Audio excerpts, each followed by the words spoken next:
very much for coming. I don't know if you thank me so much in the end of it because you're going to be pretty sad. I'm going to mention a lot of information during this lecture, a lot of websites, studies, etc., etc., etc. No need to write. Following this lecture, whoever put their email address on that sheet of paper, we will send you a document that have links to the website, to the studies, and other links that will help you in your own research. I don't want you to believe anything I say tonight. I want you to go home and do your own research and see if you can believe me or not. So don't worry about those notes. You're going to get an email with the information as long as you put your name on the email list. So how did I get to this? So I'm a head of organization called We Are the Evidence, and it's called We Are the Evidence because not only we have more than ample scientific evidence that wireless technology radiation is harmful to almost every system and organ in the human body, we already have the human evidence, and that's why we said we are the evidence. We do science to essentially warn us of what's going to happen to people, and all of this bad stuff that science warned us of happens. And when I was in Israel, one day I was contacted by a journalist. Everyone hears me, by the way? Yeah. So I was contacted by a journalist of a paper which is the equivalent of the Wall Street Journal. And she asked me, Daphna, so how many people are sick? And I said, I'm going to give you a number that will sound crazy and you'll doubt my credibility, but by the end of our conversation, I will prove you that I'm right. And I'm going to do the same thing tonight. So I'm going to put a very high bar, and I'm going to tell you that probably 50% of the population already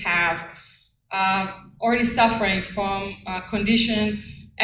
various conditions as a result of exposure to wireless technology radiation. So I'm an attorney in New York and in Israel, and I used to be a telecommunication officer in the Israeli army. I was telecommunication and computer officer. I managed the computer center for the operations center and headquarters of the Israeli army. So wireless really was my profession. As a result, I was early adopter and avid user of wireless technology. And while most women like to go and buy shoes and bags, I actually like to buy gadgets. And I was always the go-to person when people needed to buy anything. I really liked researching all these specs of electronics. And so in 2009, my ex-husband, who is an MD, he has a PhD in molecular biology, he got a job at Princeton University. And before that, I was working in Manhattan investment company, and we moved to Princeton. And I thought that would be a good time to start a family.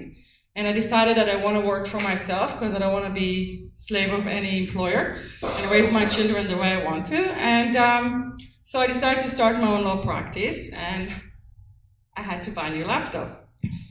So I went to buy a new laptop, I come back home, and I want to check my laptop, and weird things started to happen. The area on the left of the mouse pad started vibrating, and I would get this tingling feeling in my fingers, my feet. I leave the computer, and I'm fine. I ended up, I said, something wrong with the laptop, no problem. I'll return it and get a new one. And that's what I did. And eventually, I ended up changing 5 laptops in 3 weeks.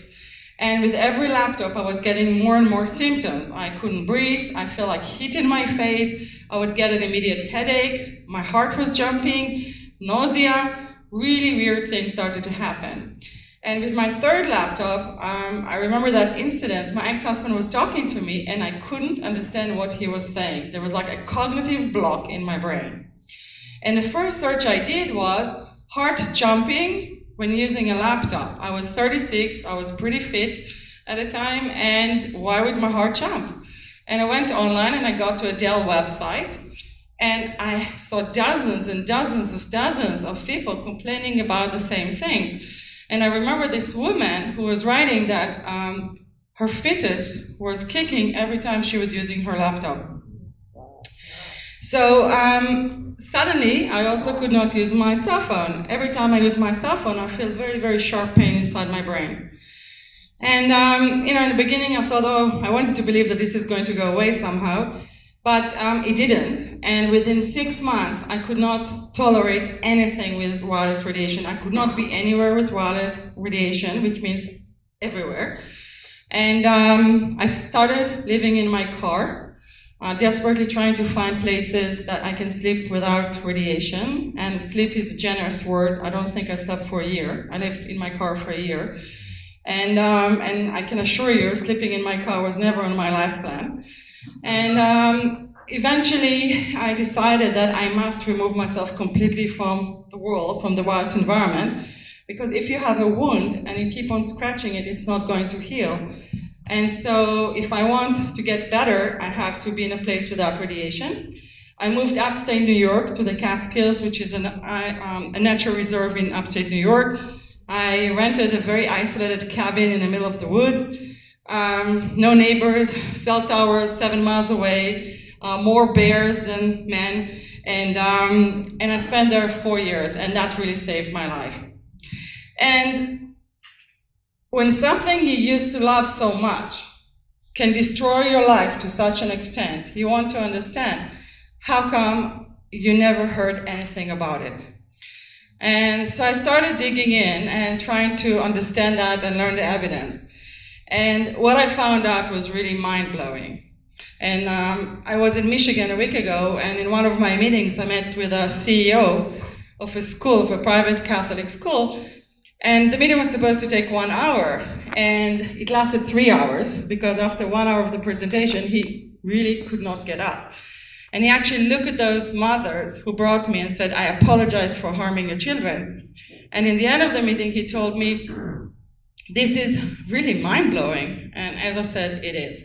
So before I'm going to go into what it is that I learned, I know people here have different backgrounds.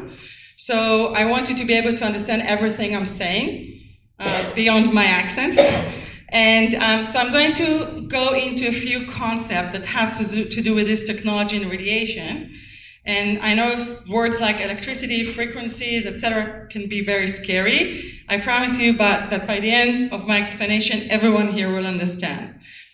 So let's start. So when you see light, when you hear radio, when you talk on a phone, when you text, all of this is data that is being transferred on waves, on electromagnetic waves.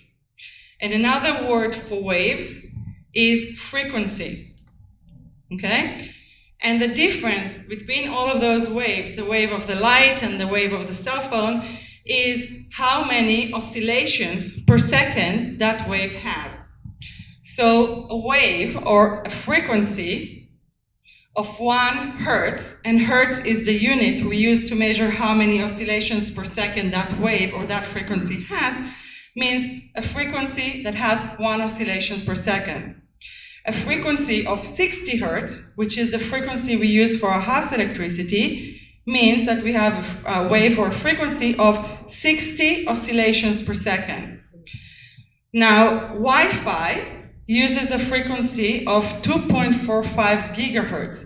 That means 2,450,000,000 oscillations per second. So if the house electricity is very low frequency, Wi-Fi is quite high in comparison. Now the collection, so far so good? Yeah. Okay. So the collection of all of those frequencies is part of what is known as the electromagnetic spectrum. And we divide this collection of frequencies to groups. And we do that because each group of frequencies has a little bit different characteristic than the rest of the groups. So if you cannot read, don't worry. All you have to notice is that there are different colors. Each different color represents a different group of frequencies. So if we go here, we have extremely low frequencies. That's where our house electricity frequencies are. Very low frequencies, then radio waves and microwaves, which are the frequencies we use for wireless technology. Then we have infrared radiation, visible light, ultraviolet radiation, X-rays, and gamma rays. Now, radio wave is the yellow, microwave is the orange. The reason you can see the yellow covering the orange of the microwave is because sometimes we consider microwave frequencies as a subgroup of the radio frequencies, and sometimes we use it as a separate. If you go and look online, sometimes the spectrum will consider microwave as a separate, sometimes a subgroup. But for our purposes, it's more or less the same. So if after this lecture you're going to go online and go and read studies, whenever you see studies that refer to radio frequencies or studies that refer to microwave frequencies, those are essentially studies that are relevant for the issue of wireless technology radiation. Now, if you can see, that table is divided to two. You see that blue line here? So on your right, those are essentially frequencies that are called ionizing frequencies that emit ionizing radiation. On your left, it will be frequencies, there are low frequencies, that are non-ionizing frequencies that emit non-ionizing radiation. It's too loud? Are you okay? Should I reduce it? How do you reduce the volume? No? Move it further. Just further from your mouth. That's like exercising my lecturing. Or is it too loud? I think, yeah, I feel some people feel that it's too loud. Okay, try it. Okay, is that better? Yeah. A little bit louder. Okay, thank you. Okay, so let's start with the ionizing frequencies that emit ionizing radiation. So what does it mean? Ionizing frequencies, as you can see, are higher frequencies on a spectrum, and therefore they have more energy. They have sufficient energy to pull an electron out of the atom. And that creates a process that is called ionization. Again, those frequencies are higher frequencies, they have enough energy to pull an electron out of the atom, and therefore they create a process called ionization. Now, since they're causing an immediate bioeffect, right, they create bioeffect in our body, it's easy for us to assume that they're harmful. And now, when you go and do an X-ray, X-ray are basically in the group of ionizing frequencies that emit ionizing radiation. They cover you with apron to cover those areas in your body that are not supposed to get this radiation because it's harmful. And using a lead apron because it contained metal that blocks radiation. So while we now accept it as true and absolute true that ionizing frequencies can cause damage, that was not so much long ago. So my father is in his 70s, and when he went to buy shoes, they actually had X-ray machines in the shoe stores to make sure that the shoe fits. And there was a doctor, she was a gynecologist, and she noticed that a lot of the women who come to her clinic with children that were born with defects had X-rays when they were pregnant. So she thought that there might be a correlation between the X-rays to the defects in the children. And when she published a paper to that effect, she was kind of like outcast by the medical establishment. But now we accept that ionizing frequencies that emit ionizing radiation are harmful. What about non-ionizing frequencies? So non-ionizing frequencies are frequencies that do not have sufficient energy to pull an electron out of the atom. So they do not cause ionization. So there's no immediate bioeffect. Now, the assumption was or is that therefore they're not harmful unless, and that's important, unless they're being transmitted in such an intensity with such strength that they change the temperature in our body. So they essentially create what's called a thermal effect. And I repeat that. So non-ionizing frequencies do not have sufficient energy to cause ionization. Therefore, we assume that they are not harmful unless they're being transmitted in such an intensity, in such strength, that they create a change in temperature in our body, and therefore create what's called the thermal effect. Okay? Okay. So the thing is about this assumption, it is an assumption. It's nothing that was ever proven positively. Moreover, it was actually proven false already 45 years ago. Nevertheless, this is the assumption on which wireless technology is based. Since wireless technology devices allegedly do not emit radiation in intensity that is causing a thermal effect, therefore they are not harmful. Now let's see if that assumption is true. So the first time we really used microwave frequencies massively was just before World War II when we invented radars. Radars, just like wireless technology devices, using microwave frequencies in non-thermal levels. Actually, it's more or less the same group of frequencies we use for wireless technology. And the Navy was using radars in World War II, and following World War II, a lot of the soldiers started to complain about the same symptoms that people with my condition complaining about. Headaches, nausea, flu-like symptoms that don't go away, heart palpitations. A lot of them were getting actually psychological effects, which is not surprising. And the Navy decided to check whether or not there is some evidence that their symptoms can actually be caused by this radiation. So the Navy brought a scientist, his name was Dr. Zori Glaser, and his job was to collect every scientific study that was done on microwave frequencies that's showing health effects.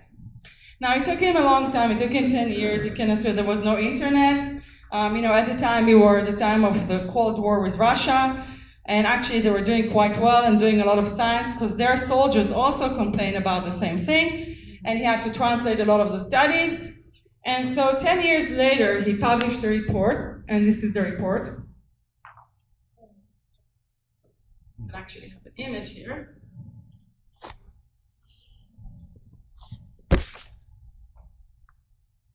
Okay. So this is the report. Hold on. This is the report, and it says, Naval Medical Research Institute, bibliography of reported biological phenomena, effects, and clinical manifestation attributed to microwave and radio frequency radiation. October 4th, 1971. This is the list of studies. And we actually have the boxes for all the studies. So while we are now being told that there's no evidence that microwave frequencies can cause health effect, at 1971, Dr. Glaser had 2,311 studies.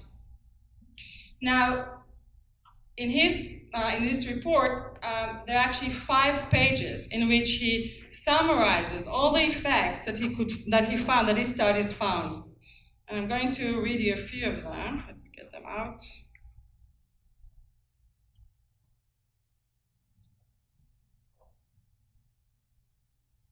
Okay, so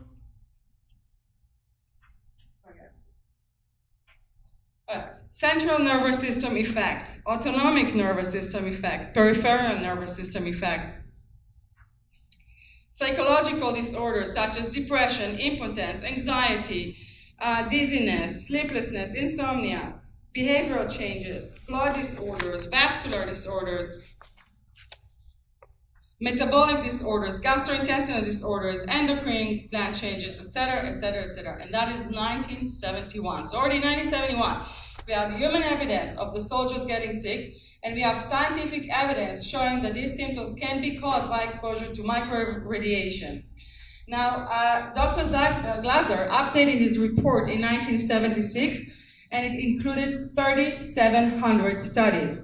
And in 1984, the Radiation Board of our government asked him to update the report, and he had 5,083 studies. Now, in 1973, the FCC, the Federal Communication Commission, approved cell phones. However, it took them 10 more years to actually commercialize them because they needed to create an infrastructure of antennas. So 1984, the same year we commercialized cell phone, we had 5,000 studies proving that this radiation is harmful almost to every system in our body. Nevertheless, we commercialize cell phones. Now, we ask how this could happen, right? I mean, how can it be that we will do that? Well, the answer is pretty simple. I think comparison is inevitable. Tobacco industry, right? So, there's, I don't know if you watched the movie Thank You for Smoking. Anyone did? Okay. Whoever didn't have to watch it. This is one of my favorite movies, really brilliant. And it talks about tobacco fraud. So I don't know if you know, but the tobacco fraud was done through public relations company. They developed something called the product, I forgot the word. They developed a strategy how to basically defraud the public to believing that there is no problem. And in the tobacco litigation, they actually had a document, they found very important documents called the doubt document, that one of the tobacco industry executive was writing, doubt is our product. We do not sell, they don't really sell cigarettes or tobacco, they sell doubt, because as long as the people will have doubt, their cognitive dissonance will make them believe that cigarettes are safe and there's nothing to worry about. Same thing happened with wireless technology. So essentially, the wireless industry has been following the tobacco industry playbook and perfected it. So going back to that movie, so this movie is about the PR person for the tobacco industry. And in the end of the movie, he was sitting in his office with his new clients. Guess who the clients were? The wireless industry. And he asked them, gentlemen, are cell phones safe? And they all started talking, blah, blah. I said, stop. Gentlemen, practice in front of the mirror. While we're constantly exploring the issue, so far there is no evidence that correlates cell phone to cancer. And that's how they do it. And we believe them. So what happened since? So for example, there's a lot of other Army documents that show evidence of effect. There is a NASA document from 1981. There is a document here from the Air Force. And in its conclusion, it said, evidence is clear that there are bioeffects to human processes from low-intensity microwave radiation. And they actually call this radiation low intensity. Why? Because it's not an intensity that creates thermal effect. But that intensity is actually about 1 trillion times higher than what our body evolved to tolerate. Now, I know many times I talk to people and they say, well, how this can affect us. For me, it's an absurdity to think that it doesn't affect us. Like if our brain is electric, our heart is electric, our nervous system is electric, our cells communicate electrically. How radiation that is 1 trillion times higher than what our system is evolved to tolerate would not affect us. So what happened after we commercialized cell phones? So in 2007 and then in 2012, a bioinitiative report was published. The bioinitiative report is the most extensive review of the new science of the harms of electromagnetic fields and radiation. So it was written by the 30 leading scientists and public health professionals on this issue. And they reviewed 1,800 studies that have to do with the effects of wireless technology radiation on our body. In their conclusion, they write, bioeffects from Wi-Fi, cell phone, cell towers can occur within minutes of exposure. So every and each one of us is affected by this radiation, whether you feel it like me or not. This affects our body in numerous ways. Now, there's a lot of ways in which this radiation affects us, and I want to focus on one of them. So, about 100 years ago, scientists injected dye in the body, into the blood circulation of mice. And they wanted to see what happened. And they killed the mice, and the body of the mice became blue, except the brain and the spine. So the scientists concluded that there's some kind of a mechanism in our body that protects the brain. And they called it the blood-brain barrier. So it makes sure that toxins would not go into our brain. In 1975, there was a scientist that was working for the Navy. His name is Dr. Alan Fry. At the time, again, we were in the time of the Cold War, and the Russians were doing pretty well. And our government wanted to encourage scientists to come up with good inventions and discover it. And they gave a lot of money to scientists. Alan Fry was one of those scientists that got a lot of money. And his first study on this topic was about the effects on our hearing. So a friend of his came to him and said, listen, those soldiers on the bases, in the radar bases, complain that they hear the radars. He said that's impossible. Nevertheless, he went with his friend to the base, and actually he was hearing those frequencies, those radar as well. So what he did, he made a hat from metal, and when he put that, he didn't hear the radiation. And he did it from metal because, again, metal blocks radiation. So he concluded, yes, people can hear those frequencies, and it's actually called the Frey effect. That intrigued his curiosity, and his next study was the same study, the same thing that those scientists did about 100 years ago. He injected dye into the body of mice, into their blood circulation, and he killed them. And wanted to see what he exposed them to microwave radiation, and then he killed them. When he opened the body, guess what happened? Yes, the whole body became blue, but the dye also got to the brain. So the conclusion was that microwave radiation actually can break the blood-brain barrier. Now that study was repeated about 40 times. We have about 40 studies that show again and again that microwave radiation can actually break the blood-brain barrier.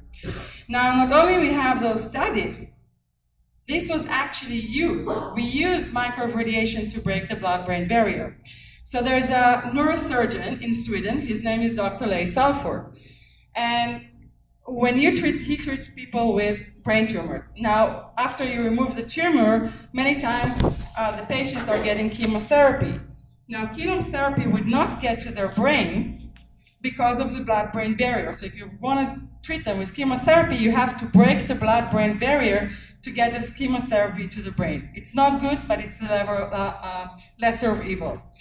So Dr. Salford remembered reading Dr. Fry's paper, and he went to his lab to learn how to break the blood-brain barrier using microwave radiation.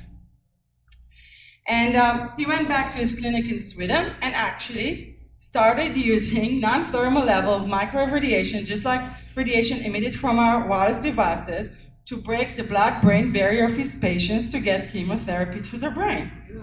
So then he was asking himself, well, what does it mean about our cell phone? If I can break their blood-brain barrier, can cell phone break their blood-brain barrier? And he started a series of studies to learn the effect of cell phones and wireless technology devices on our brain. And as I said, in one of his studies, he repeated Frey's study, and here is what he found in the brain. So this is the brain on the left, the brain before it was exposed to this radiation, and this is after the brain was exposed to radiation. All of those red spots you see, this is proteins that get into the brain that should not be there. Now, I think that is sufficient evidence to prove that this radiation can actually break our blood-brain barrier, but there's more evidence. So there's a professor in France, his name is Professor Dominique Belpont, and he's actually a cancer expert. But he noticed that a lot of people are probably the most widespread manifestation of the health effects from this radiation is microwave sickness or electrosensitivity, which is the condition I'm suffering from. You probably would not be surprised to learn that the wireless industry really doesn't want anyone to know about it or believe that it's caused from radiation. So they're starting a really cruel campaign to suggest that this is a psychological condition and fund ridiculous studies that show allegedly that people with this condition cannot detect radiation. So he decided he wants to do a study that shows that these people actually suffer from physiological injuries caused by this radiation. He tested about 700 people who suffer from microwave sickness or electrosensitivity. And he conducted a lot of various tests.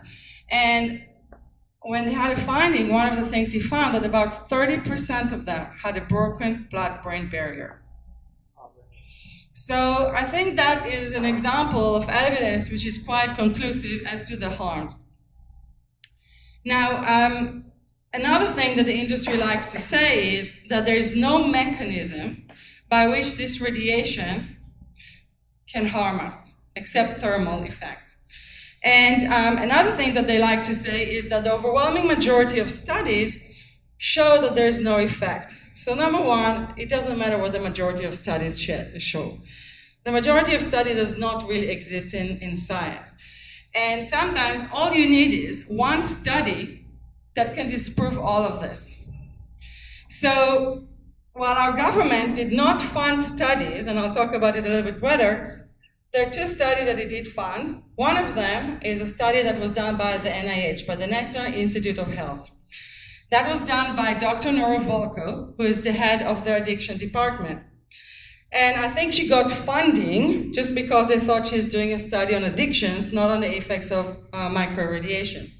And her study was pretty simple. She took 47 people, and she took brain scans while they're using the cell phone and wanted to see what happens in the brain.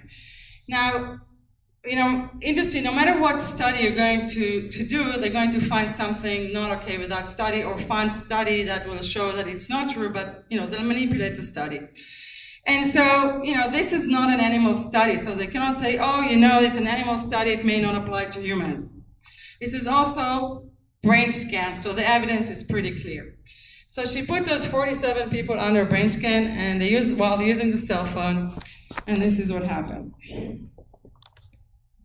Okay. So this is the brain before they use a cell phone. This is the brain after they use a cell phone. You can see that when they use a cell phone, is on, you can see much more yellow, orange, and red. And that orange, yellow, and red represent the increase in glucose metabolism in the brain. Glucose is the food of the brain. Increase in glucose metabolism means, in a simplistic way, that the brain works harder. So what this shows, this doesn't show that there are health effects or adverse health effects.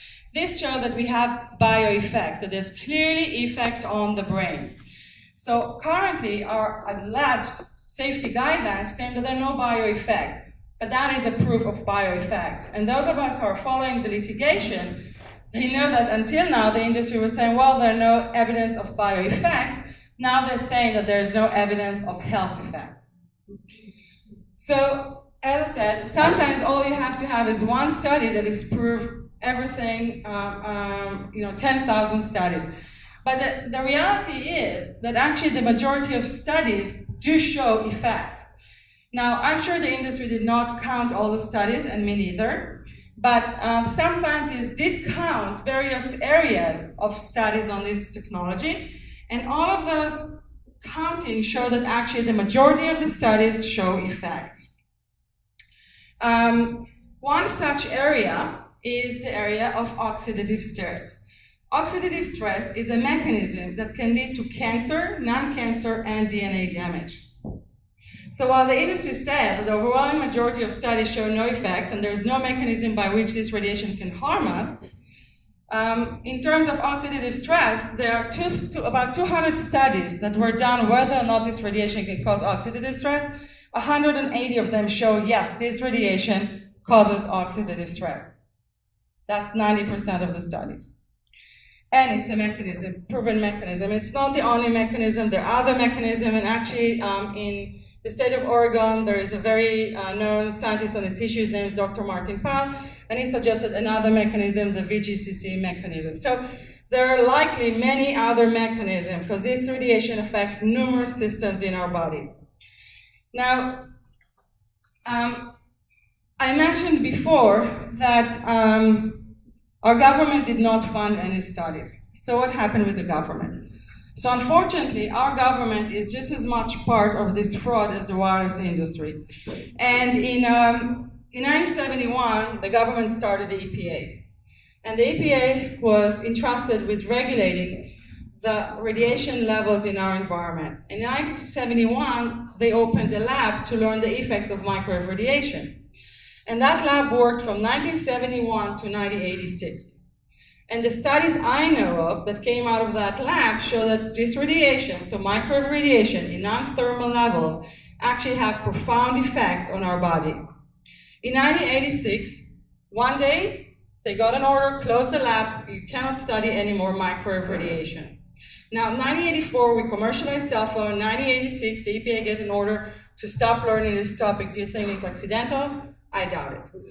And not just that, since then, our government, as I said, did not fund any studies on this issue except 2 studies. So what was that second study? The second study is called the NTP study, National Toxicology Program. So in 1993, the first lawsuits on brain tumors from cell phone was submitted. At the time, we were just 10 years into using cell phones, and the wireless industry the public was still not trusting that cell phones are not harmful. And when that lawsuit was submitted, immediately the share price of the wireless industry dropped. The wireless industry immediately got into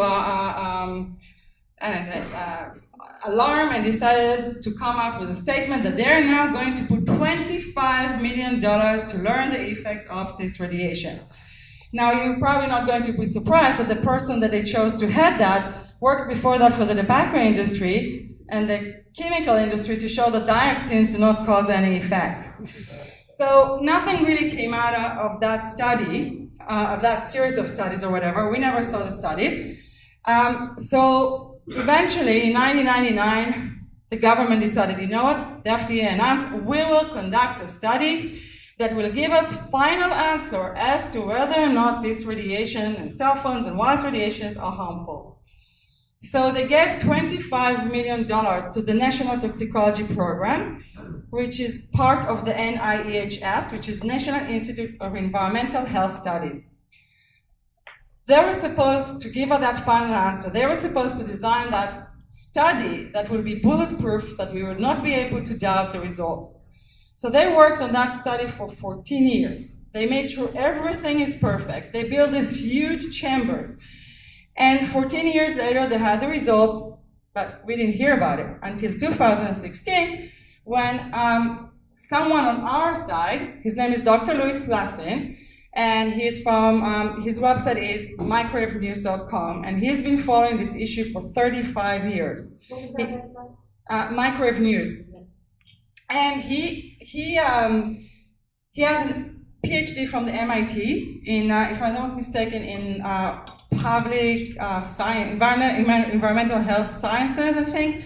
He has a master in physics and chemistry from Columbia University, quite a smart guy.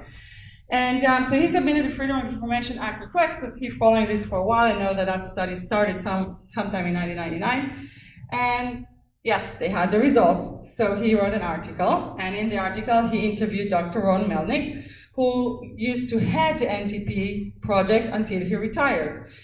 And Dr. Melnick said, while our hypothesis was that this radiation cannot cause cancer, our hypothesis was proven wrong.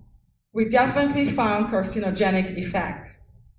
Furthermore, he said, this study proved that our assumption that non-ionizing radiation cannot break the DNA is false.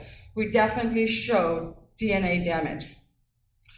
Now, immediately the scientists had to have a press conference, and the scientists said that the public must be warned. Do you remember being warned? No. No, not surprising, right? So not only we were not warned, the wireless industry started a spin campaign about the study, and then we had to wait another year and a half to get the actual before final report of the NTP on this result. And that final report came out in February 2018, a few months ago. And guess what happened a year and a half later? Suddenly, the NTP downplayed their own study, and suddenly that clear evidence is not so clear anymore. Lucky for us, before that, guess what happened 3 weeks before? 3 weeks before, they actually brought someone from the pharmaceutical industry to head the NTP and the project, and they demoted that person who actually led the project for all these years, Dr. Booker. Not surprising either. So, luckily for us, the NIEHS, every scientific study, before it's being published, it has to be peer-reviewed, meaning that you have to have scientists who had nothing to do with the studies review the analysis of the scientists who conducted the study to make sure the analysis is correct. So the NIEHS appointed an 11-expert panel to review the evidence on cancer, the results on cancer. And they had a hearing between March 26 to March 28. And on March 28, they came out with their conclusion: clear evidence of cancer. So they actually accepted or thought that that analysis from 2016 was the correct one, not the one from 2018. So I would expect that kind of should have huge headlines in our media. that there is clear evidence that cell phones and wireless devices are causing cancer and DNA damage. Again, media is quiet. Except on March 29, an article was published by The Nation magazine, and we have it here. The magazine. This is from March 29, 2018. And it was written by two of our leading investigative journalists. Just a moment, and here it is. How big wireless made us think that cell phones are safe. Disinformation campaign revealed 5G rollout to expose everyone to massively increasing radiation. So that article actually discusses some of the fraud done by the wireless industry, just like the tobacco industry fraud. So now essentially we have our government study that was supposed to be that bulletproof study proving that this is harmful. But guess what happened in the end of the meeting? The FDA guy left the meeting saying, well, that's not going to change anything. So how this happened? How is it that the government has been basically misleading us and defrauding us just like the wireless industry? So what happened was, as I said, in 1993, the first lawsuit came to happen, and the wireless industry got really concerned. And the reason the wireless industry got very concerned is because the wireless industry is not insured. While we did not learn from what happened with tobacco industry, with the asbestos industry, one industry did learn, and that is the insurance industry. They almost went bankrupt because of what happened with tobacco and asbestos, and they decided not to insure the wireless industry. So what happened with insurance, you have the insurance companies, and then you have secondary insurance companies. So the insurance companies that insure the insurance companies. So if the insurance companies cannot cover the lawsuit, the secondary insurance company will cover the losses. And the two biggest secondary insurance companies in the world are the British Lloyd's and the Swiss Re. And they gave an order or suggested to the insurance company not to insure the wireless industry. So therefore, the wireless industry had to find a way to make sure it cannot be sued. And they found a way. So as I said before, the EPA was responsible to regulate this topic. And the FDA was the radiation in the environment, and the FDA was responsible to regulate the devices. So every time the EPA tried to regulate this issue, the EPA was quiet down. So the EPA was not able to suggest regulation. In 1993, the FCC, the Federal Communication Commission, which was a spectrum auctioning agency, not a health agency, suggested a rulemaking to adopt guidelines of the IEEE. Now, IEEE is Engineer Association. And engineers may know how to measure radiation when it's coming through that window, when it's passing through a wall. They do not know how to measure radiation when it's going through a human body. Nevertheless, they wanted to adopt the IEEE regulation, which, not surprising, say there are no effects except thermal effects.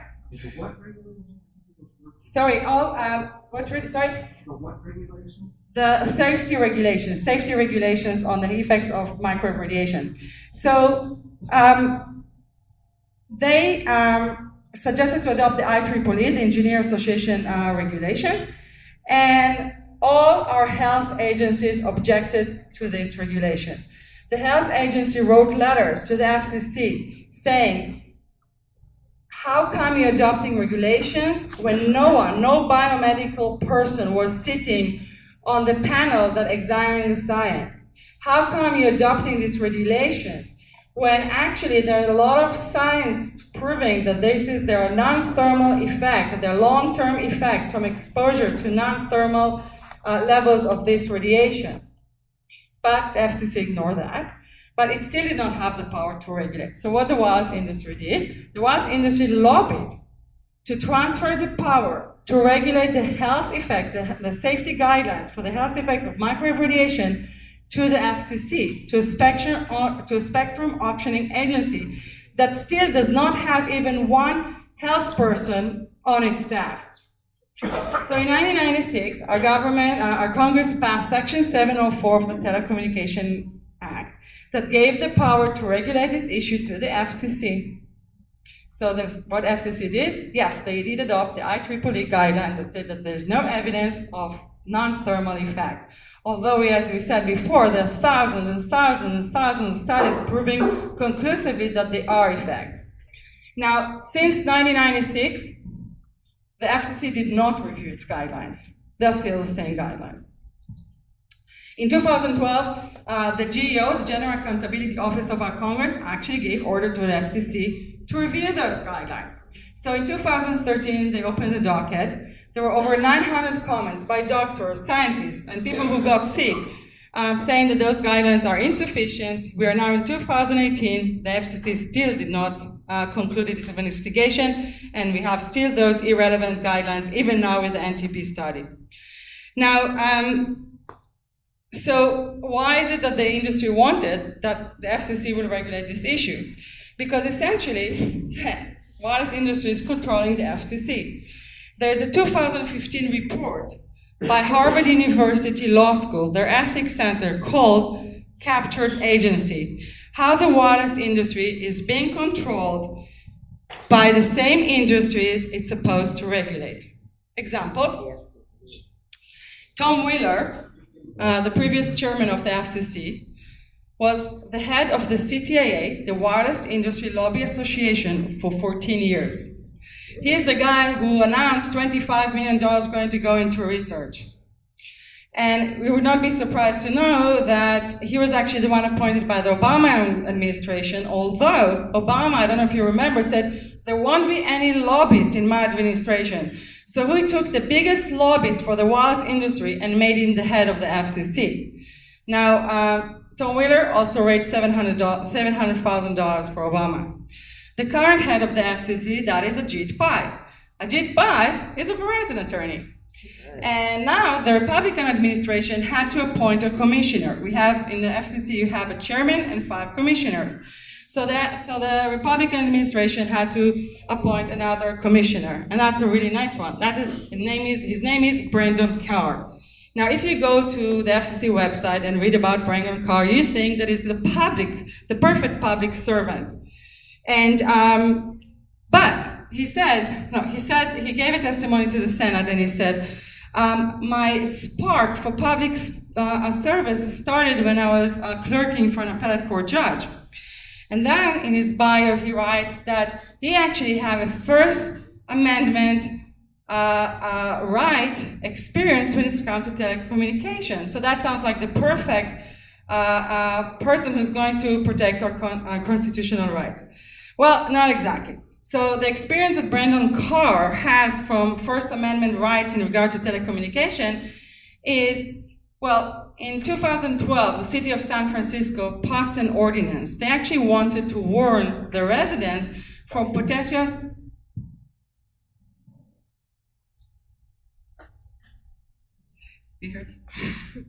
So in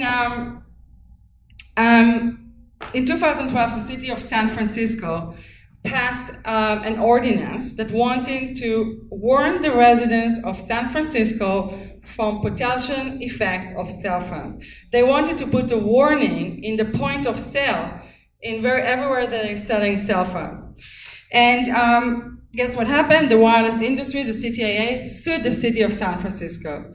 After 2 years, eventually the city of San Francisco decided to withdraw its ordinance because it said that if it's going to lose in court, it will not be able to cover the legal fees of the wireless industry. That is what is called legal terrorism. And so guess who was the attorney for the wireless industry? No, Brendan Carr. Oh. Brendan Carr, that is his First Amendment constitutional right experience, because they claim that warning will violate the wireless industry First Amendment right of free speech. So that's his experience. So, one of the previous commissioner of the FCC, she is now the head of the CTIA. So this is how our rights are being taken away. And this is just a really, really small part of all this fraud, but that kind of like give you a picture of what is going on. If you want some more information, Well, in the past year and a half, I've been trying to find a way to create a breakthrough with this topic. So I started with Congress. I said, well, if the industry is there every day, trying to influence our legislators, we should be there every day too. But then I learned that after trying and not getting anywhere, the wireless industry put in Congress last year over $120 million in lobbying money. And there are 563 lobbyists registered for the wireless industry in Congress. We don't have any lobbyists on our side. And the same thing going on a state level. We tried to pitch this to attorney generals. They're also funded by the wireless industry. So there really very little we can do in terms of affecting this, affecting change, influencing our legislator, trying to have protective legislation. Now, I started this before saying that I want to show you that actually all of those thousands and thousands of studies actually manifested in the terms of human evidence. So do we have the human evidence? So microwave sickness, which is the condition I'm suffering from, it's probably the most immediate widespread manifestations of the harms of this technology. Surveys that were done up to 2006 show that at least 10% of the population already have symptoms. And let's think, 2006, that is before smartphones, that is before Wi-Fi, that is before the wireless utility meters on our house. That is essentially before the exponential increase of our exposure to this radiation. I can tell you from my experience, I've been working on this, as I said, I've been involved with this since 2009, and I've been working on this since 2012. Definitely, with every day that's passing, I get more and more people approaching me, reporting symptoms. If you go on Facebook, you see more and more groups of people who are suffering from this. And what I didn't mention before is, when I got really sick and I moved to the Catskills, shortly after, my sister told me that they're going to put Wi-Fi in the schools of my nieces in Israel. And I literally could not sleep thinking that my nieces and other children might become sick from this radiation. And I had no doubt that they will. Because while we are sensitive, all of us are sensitive to this radiation, children are much more sensitive to this radiation. Their head is smaller, their skull is thinner, their cells multiply in speed which is double that of adults, which means that this high speed of cell multiplication can lead to cancer, to more mutations that lead to cancer. Their nervous system is still developing, so they have much higher sensitivity to this radiation. And so as a result of what my sister told me, I decided to fight the government and try to block the installations of Wi-Fi in the schools. And in August 2012, I submitted a lawsuit in the Supreme Court in Israel to ban the use of Wi-Fi in schools and replace them with wired networks. What happened in the case was, unfortunately, by the time we submitted the lawsuit, there were already some schools that had Wi-Fi for a couple of years, and we exposed an epidemic of sickness among the children in the schools. We had over 200 sick children, and that was just in 6 schools that we checked. And for each of these children, we could correlate, and we did correlate the symptoms to the exposure either to a Wi-Fi in the school, or to a nearby cell tower, or to both. And the most common symptoms we saw in the schools were headaches, nausea, nosebleeds. Actually, in a lot of schools in the US, the teachers now have a special sign about when children have nosebleeds, so the children can go in and take care of themselves. Cognitive problems and exhaustion. Now let's talk about exhaustion. When I was a kid, I would come back from school, I would throw my bag, take my bag, and play 8 hours basketball. Now children are exhausted. Why should they be exhausted? Let's talk about cognitive problems. So I remember for myself, when I started being exposed to Wi-Fi, my brain was just not functioning. The same thing happened to these children. I cannot tell you how many parents told me that the teachers of their children called them saying, I don't know what's going on with your child. He or she cannot follow up what's going on in the class. I remember especially this story about I was contacted by a mother in Israel who is also a teacher. And before her daughter started first grade, she was actually found to be advanced to her age. One day, that girl's come back home and she tells her mother, I'm stupid. And the mother asked, why are you stupid? She said, I cannot understand what the teacher is saying in the class. And she also told her mother that she feels as if ants are going on her head, walking on her head. And that's like the tingling feeling a lot of us getting from this radiation. And there are numerous stories. A lot of the children get heart palpitations. I met with a child in LA, Justin. He's a 12-year-old, and the way he described it to me, he said, every time I'm with Wi-Fi, I feel that my heart is going to explode like a volcano. And again, children are more affected, and there are a lot of children who are sick, including in the state of Oregon. Unfortunately, a lot of these children are being misdiagnosed, for example, with ADHD. ADHD is also correlated to this radiation. The rates of ADHD in the past 10 years more than doubled. There is a study that was done by Professor Hugh Tyler from Yale University. He took mice and exposed them to this radiation when the mice was pregnant. When the baby mice were born, they actually had a little bit of different brain, and they manifested the same behavior that people, adults and children with ADHD manifest.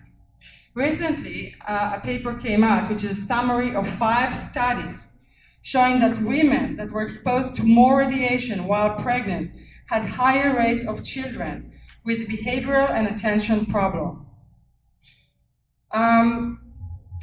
Let's talk about another condition, autism. The rates of autism tripled in the past 10 years, from 150 to 1 in 59 children. There's a professor in Harvard University, her name is Professor Martha Herbert, and she's an MD, PhD, pediatric neurologist, and one of the world's leading experts on autism. In 2013, she wanted to check whether there's a possible correlation between the exponential increase in our exposure to wireless radiation to the increase in autism. And she thought she was going to end up writing a very short paper with some references. She ended up writing a 60-page paper with 550 references. Now, her conclusion, yes, a correlation is possible. And there was not one study that showed that this radiation is causing autism. But there were a lot of studies showing what this radiation, what happens in the brain of people, adults and children with autism. And there were a lot of studies that showing what this radiation, the effects on our brain. And she found a lot of correlation, a lot of possible mechanism and effects that can lead from exposure to radiation to autism. There's some doctors now that are telling parents of children with autism to remove the wires from their homes, and the children actually getting better. 2 weeks ago, I went to a Facebook page, it's called EMF and Autism, and there was a picture there of a child writing on a wall, and I read that post, and it was from a mother. And she writes that since her autistic child was born, he was not willing to touch a pen. They remove all the wires from the house, and the progress is amazing, and her son now doesn't stop writing. And then she concludes, she said, progress is amazing. And she actually sent me an email with all the various changes in her son, and I and everyone who read it actually had tears in our eyes. So this is autism. Cancer. So the glioblastoma. So John McCain's tumor, I don't know if you saw the scar. I think if you see the scar, that gives you all the answer what was causing it.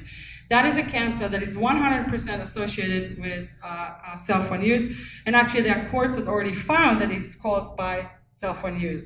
Bill Biden, John Biden's son, died from glioblastoma. Ted Kennedy died from glioblastoma. LeBron James had a salivary gland tumor. Why would a young, healthy sports person would get a salivary gland tumor here?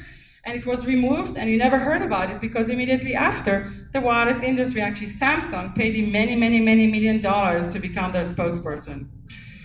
Acoustic neuroma, that's a tumor in the ear. So the NTP study, the type of tumor they found are called schwannomas. Schwannomas are tumors that not developing in the organ. They found schwannomas in the heart, for example, and they're not developing in the heart, they're developing on the nerves surrounding the heart. Acoustic neuroma, this is another type of schwannoma just on the nerve of the ear. And again, there's a court decision in Italy saying that a wireless industry employee got acoustic neuroma from their cell phone. The four top diseases that kills children and young adults now are brain tumor, thyroid cancer, testis cancer, rectal cancer. Everywhere people hold or use their cell phones. Breast cancers. There's a lot of reports of women that do not have any DNA predisposition for cancer now developing breast cancer, young women. But more interesting, the spread of the tumors, which resembles the shape of the cell phone when they used to put the cell phone in a pocket. And actually I have an image for that. By the way, this is the penetration of radiation to the brain of an adult, 10-year-old and 5-year-old. You can see the difference. And as for the breast cancer, so this is how she used to hold her cell phone, and these are the tumors. So what about reproductive harm? In the past 10 to 15 years, there's a huge reduction in the quality of sperm in male. Actually, 70% of infertility is caused by a problem with the sperm. I know the data from Israel because it's a little bit easier to maintain data in a small country with socialized medicine. And there's a reduction in quality of sperm between 25 to 40%, and actually worldwide it's about 25 to 30%. And there was a study that was done, for example, there are actually dozens and dozens and dozens of studies showing what this radiation is doing to the sperm. And these are really easy studies to conduct, and there's no doubt as to the results.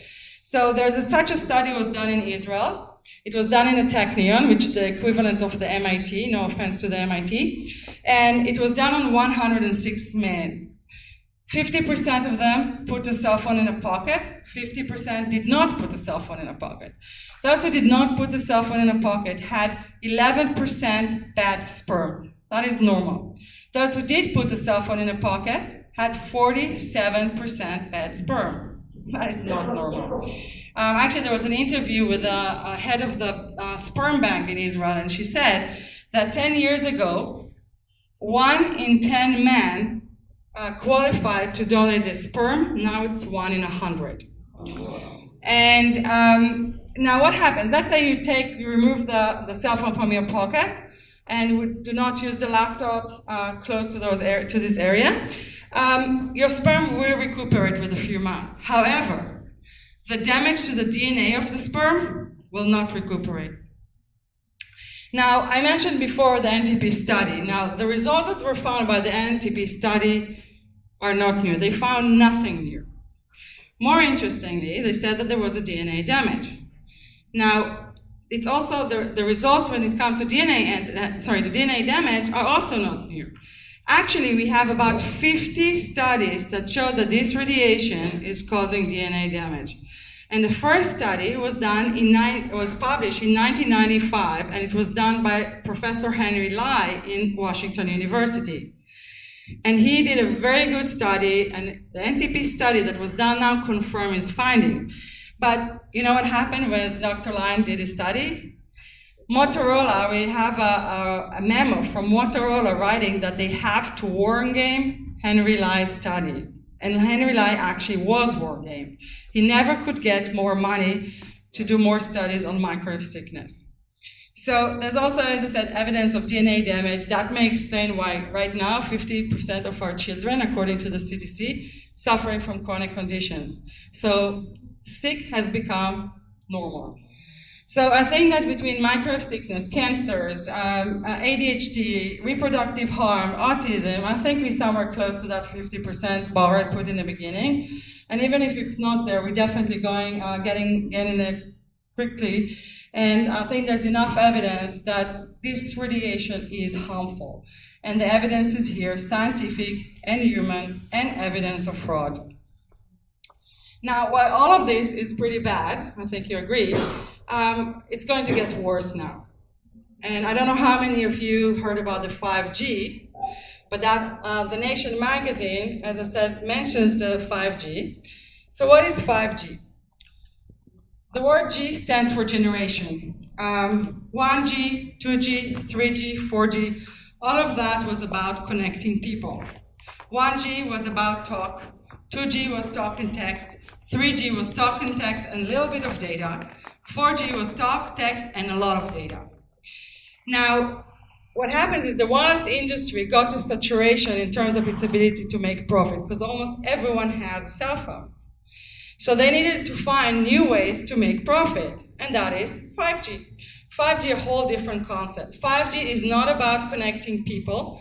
5G is about connecting things. So basically, 5G is the basis for what is known as the Internet of Things. What does it mean? It means that now every appliance and anything in our house is going to have an antenna, microwave radiation emitting antenna, transmitting nonstop. So when our tea kettle does not have enough water, it will send a text to our cell phone that it needs more water. So when the laundry detergent is finishing, our laundry machine will send a text to our cell phone or to the grocery store. Next time you go to the grocery store, they'll tell you need more detergent, etc., etc., etc. Worse, now they have diapers with antenna that send text to the mother whenever the baby poops. This is what Internet of Things is. So if everything in your home has an irradiating antenna, there's a lot of data to collect. And because you have so much data to collect and so many transmitting antennas, you have to have a lot more cell towers. And you also have to have frequencies that have bigger bandwidth to transfer all this data. So now, while we're still going to use microwave frequencies for this technology, some of it will be done with much higher frequencies in a microwave bandwidth, which are called millimeter waves. Why are they called millimeter waves? Because millimeter, M-I-L, millimeter, millimeter. So they're called millimeter waves because they have so many oscillations per second that the distance between the oscillations is very small. It's in millimeters.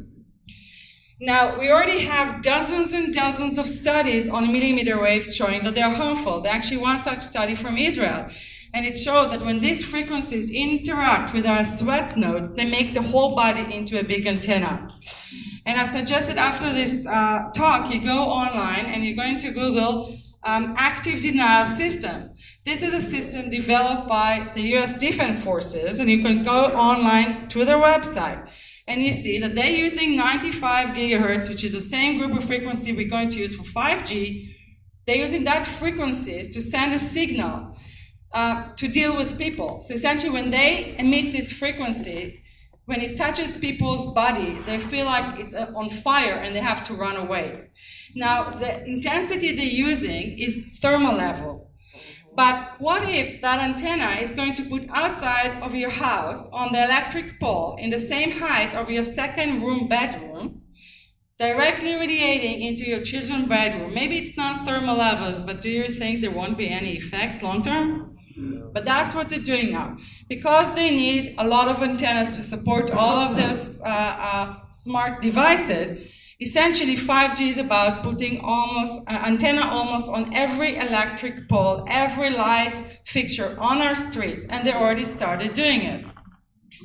And those will be low, as I said, probably in the height of your second floor bedroom, and they don't want to have any permission asked to do that. So what do? Now, almost in every state, there is a bill that basically gives them unlimited access to a public right-of-way. Now, until now, we could not object installations of cell towers based on health effect. Now, remember that Section 704 of the Telecommunication Act? So Section 704 took the right from the health agencies to regulate this issue and gave it to the FCC.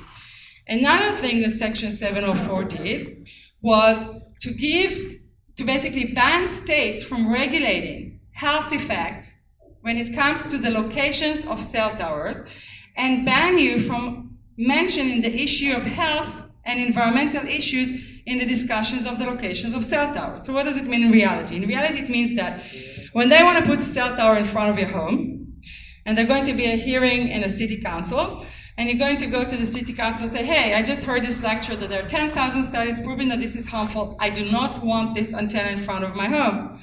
They tell you, hey, stop. You cannot mention health effects. I mean, what do you mean? Section 704 says you cannot discuss environmental and health issues when it's come to the locations of cell towers. Now, That is, to me, violations of our First Amendment right of free speech. Now, let's say you did mention health. And let's say that city council voted against that antenna, even if it's not based on health effects. Nevertheless, according to Section 704, the wireless industry can sue that city council for rejecting the application because you mentioned health, and that may have affected their judgment. And numerous municipalities and cities across the US were sued by the wireless industry. And that is another violation of our First Amendment right of free speech. That's not only preventing speech, it's also punishing speech. Now, they put that cell tower in front of your home and now you got sick. So you want to sue for the damage that was caused to you. Well, you cannot. So there's a Third Circuit Appellate Court decision that said, if you will be allowed to sue for the damage that was caused to you, that is going to create a conflict with the purpose of Section 704. That is called conflict preemption. So now you cannot sue for the damage that was caused to you. And there are right now in court 29 brain tumor cases that were submitted, brain tumors from cell phones, and they wanted to make it into a class action. And the court ruled you can submit a lawsuit for your brain tumor from your cell phone only if you got sick up to 1996. So essentially, we do not have redress under federal law. We do not have redress under state law. So that is a violation of our First Amendment right to due process. So, as I said, we cannot object to installations of 5G antenna based on health effects. But now, with this legislation that they're introducing, we would not be able to object it based on any grounds. Now, why do they have to do this? First, as I said before, they're not insured by the insurance company are not insuring them, so they cannot have lawsuits. Second, this is a very, very expensive infrastructure. You can imagine that if you have to put an antenna almost on every pole, this is a very expensive infrastructure. So they've been lying to us on this as well. To the Congress, they say, well, this is about rural areas, that we're being wireless to rural area. So we just had a hearing in Michigan, and they admitted that that was not true. Because this is very intense infrastructure, it's too costly for our rural areas. Then they said it's about autonomous cars. Well, that's not about autonomous cars, because we had an engineer working for the car industry saying that it has nothing to do with 5G, and they actually already have autonomous cars working without 5G. Then they're telling the people, they're writing emails to people whenever there's a bill in a state. For example, we had a bill in the state of Maryland, and they knew we were going to act to stop it. So they sent text or email to all their clients in the state of Maryland, please contact your representative and tell them that you want 5G because that's going to reduce your download speeds from 8 seconds to 4 seconds. People actually do that. So do you think that reducing your download speeds from 8 seconds to 4 seconds is going to pay for $200 to $300 billion a year infrastructure? No, it will not. So what will pay for that? What's going to pay for that really is your data. So all of this technology is about collecting your data. They collect the data emitted from all your appliances as to whatever it is that you do and then going to sell it. And according to McKinsey, which is one of the leading consultancy firms in the world, they have a report from 2015 saying that your data is about $4 to $11 trillion industry per year. That's what paying for that infrastructure. So if until now you are buying wireless products, essentially right now you are becoming the product. They want your information, and that's what's going to pay for that. And for that, they're going to have this legislation that gives them unlimited access to the public rights of way, and our legislators actually voting in favor, without even knowing what's 5Gs, what's microwaves, or anything. So this is really why we're doing those lectures. We are trying to awaken communities. Our rights are being crushed and violated on every level. Our Congress does not protect us. Our state legislators do not protect us. The FCC is corrupt. The wireless industry has been defrauding us. And unless we wake up, not only we are sick, our children are sick, and we're going to have those cell towers in front of our home. And they're already installing those cell towers. People going to work and they come back and there's a cell tower in front of their home. People going to sleep and they wake up and there's a cell tower in front of the home. And unless people will wake up, they're going to wake up with a cell tower in front of their homes. And actually, a bill did pass in Oregon, and which is not an active bill, it's just a bill saying that we should support all these portable wireless broadbands being put anywhere and everywhere. So, sorry, it was in March 2018. I don't think that that's the last bill. They're probably going to bring a bill sometime soon. I don't think this is the end of it. But I think people need to wake up and start doing something. And yesterday I was in Ashland, and they started a new organization. It's going to be called Oregon for Safer Tech. And I do hope that the activists here, and the activists in Portland, and activists in Ashland will join together and start fight these bills. And I think that really the last chance we have in terms of doing something is on the municipal and state level, because that is where we have the most influence. So I hope that as a result, we ask people first to give their emails so we can send you a follow-up to this presentation. You can see with links to all the various studies I mentioned and other sources.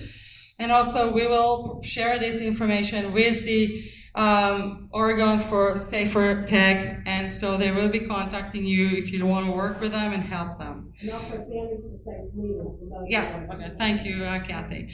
So this is about this part of the lecture. I'm going to, I know that I was, in those flyers you were promised advice on how to get safer with this technology, which is going to be what I'm going to talk next.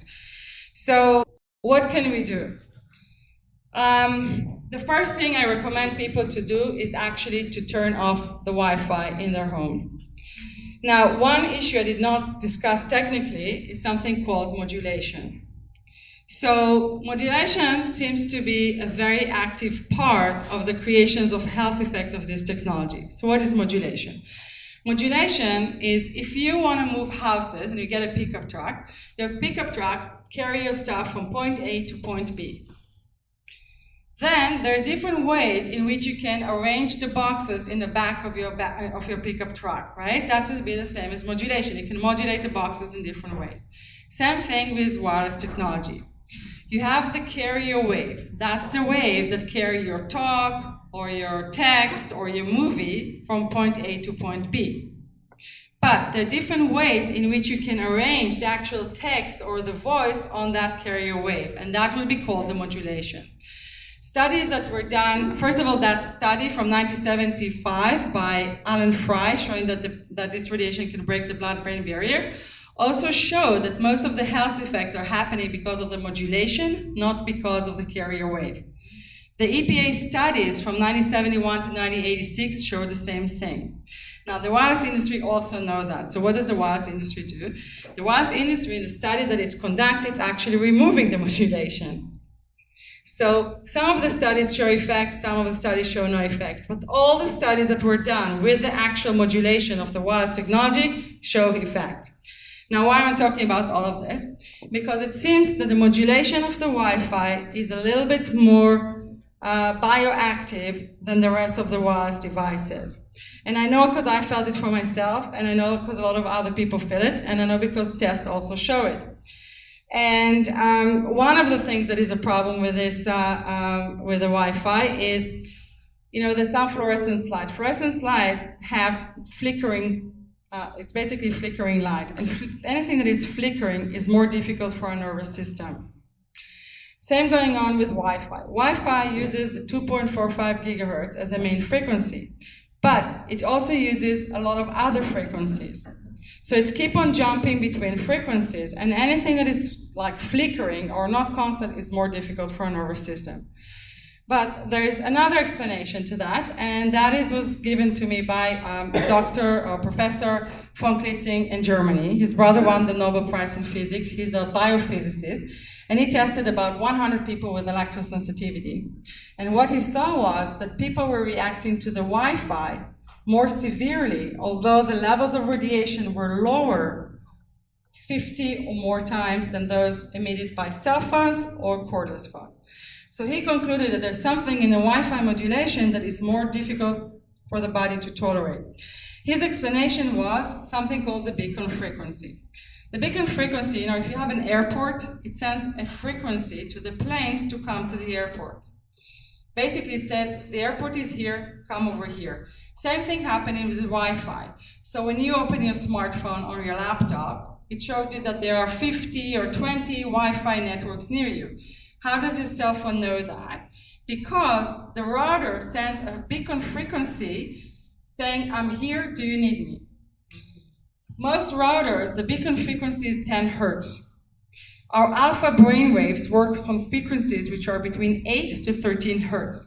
And one of the first things you learn in electronic courses would be if you have two antennas transmitting on the same frequency, there are going to be disturbances. That may explain why we have cognitive problems, sleep disturbances, exhaustions, etc., when we are in an environment with wireless. Now, another thing that the Wi-Fi does is also interfere with the production of melatonin. Melatonin is a hormone release that starts all the corrective processes in our body, to correct bad things that happen to our body from various environmental exposures during the day. And that study that was done by Professor Henry Lai in Washington University in 1995 that showed that this radiation breaks the DNA had a second part. And that part was about the melatonin. So part of his experiment, he gave melatonin to the mice the night before he exposed them to radiation. When he gave them melatonin, there was actually no DNA damage. But as I said, there are studies that show that this radiation, the wireless radiation, affect the melatonin production. And so you want to turn off that wireless router at least at night so you can get good sleep, so you can have enough melatonin so your body can fix itself after all this exposure to this radiation from the day. So that would be the first thing I do. The second thing I'll do is actually to turn off the Wi-Fi at all times and use Ethernet, wired connection to the internet. I'm using internet all the time. Wi-Fi does not mean internet. A lot of the people think that Wi-Fi means internet. Wi-Fi is wireless connection to the internet. Internet is the body of data that we can access. And we can access it wirelessly or we can access it with an Ethernet cable. And our routers have two options. They emit the internet wirelessly, but you can also connect a cable to the back of the router, and this way you connect to the Ethernet with a wire. And when you do that, you want to disable the Wi-Fi in your router and disable the Wi-Fi in your personal device. Because even if you connect it with a cable and the router continues to radiate and your laptop continues to emit Wi-Fi, you're still getting that radiation. And you can just go online. There's a lot of websites that explain how to disable the wireless in your router and in your personal devices, including videos on YouTube. Now, another thing to do is get rid of your cordless phones if you have. Cordless phone is like having a cell tower in your home. You have the base station that constantly transmits microwave radiation to all the other units. Now, until, 10, 15 years, those cordless phones were radiating only when you made a call or get a call. But then they came out with DECT phones. DECT phones means 24/7 radiation. Put those cordless phones in the garbage. Get a regular corded phones, and if you want to use a phone without anything in your hand, just put it on speaker. It works great. Now let's talk about your smartphone or cell phone. So most of the radiation from your smartphones is because you have applications, and those applications keep on sending signal to the cell tower to see if there are any updates. Now, in terms of numbers, that would be about 1 to 1,000 milliwatt per square meter all the time. Now, if you go to your settings and disable the cellular data in your phones, you're going to still be able to make and receive calls. You're going to still be able to get and send text. What you're not going to have is that constant update of all the applications. And if you want to do that, you can just go, put it on, get all the updates, turn it off. And the radiation is going down dramatically. As I said, from something like 1 to 1,000 milliwatt per square meter, it's going down to 0.001 milliwatt per square meter. Another thing you want to do is basically disable any feature you do not use in a smartphone. Our phones have a different antenna for each of the various features in our phone. For example, there is a Bluetooth. Bluetooth is like a Wi-Fi network, but to shorter distances.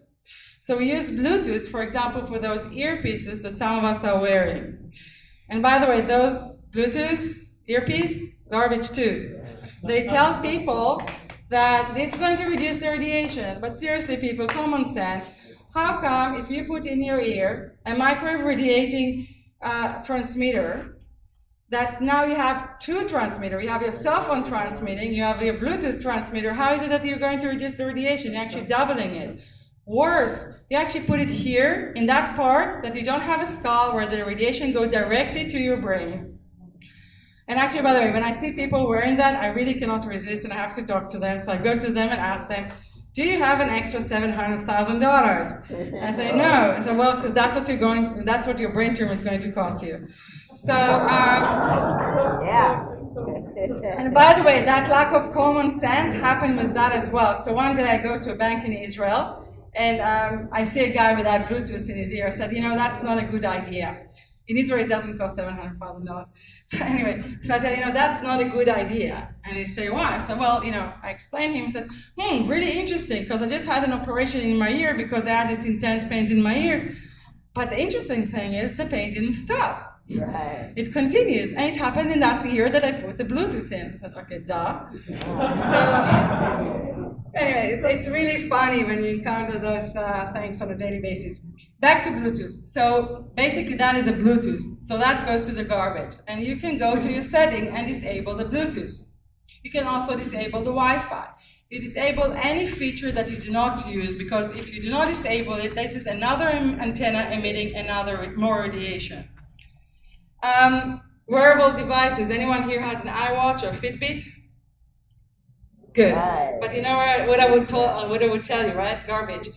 So I go to this shoe store, to the SW, because I buy not only gadget, I buy shoes sometimes. So I see this very nice cashier, and she had this iWatch on her hand, and I said, well, that might not be a good idea. And she asked, why? I said, well, I explained her that I got sick from it. She asked, what symptoms do you have? Now, by now, I know if something is wrong just by the way a person asks me, what symptoms do you have? So I explained I have this and this symptoms. She said, do you have any heart problems? I said, okay, what's going on? She said, well, it's really interesting that iWatch supposed to track my heart condition, my heart pulse beats, etc. But since I got that iWatch, it tells me that I have a problem, but the problem started when I had the watch. I mean, it's so all of those devices should not be worn. And I don't know if you noticed, if you heard about it, but Fitbit had to actually recall the Fitbits because people are getting all these rashes and other symptoms. And by the way, rashes, various skin problems, also one of the manifestations of problem from wireless radiation. I don't know, I guess in Colorado, probably a lot of people live in rural areas where no cell phone reception. So many times the wireless companies come, and in order for you to have internet, they put booster antennas in your homes. Now, many people do that because otherwise they cannot access the internet. That is not the right way to do it. Those boosters are actually cell towers in your home. So if you have friends, tell them that's not how to do it. It's better to have satellites, because satellites are essentially a concentrated beam going towards the satellites. Some radiation is coming out from the sides of the satellite dish, but if you keep that dish about 30 feet away from your home, you would not have any radiation from your home.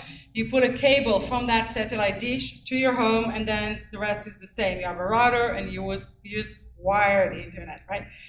So essentially, from now on, your slogan should be wired, wired, wired.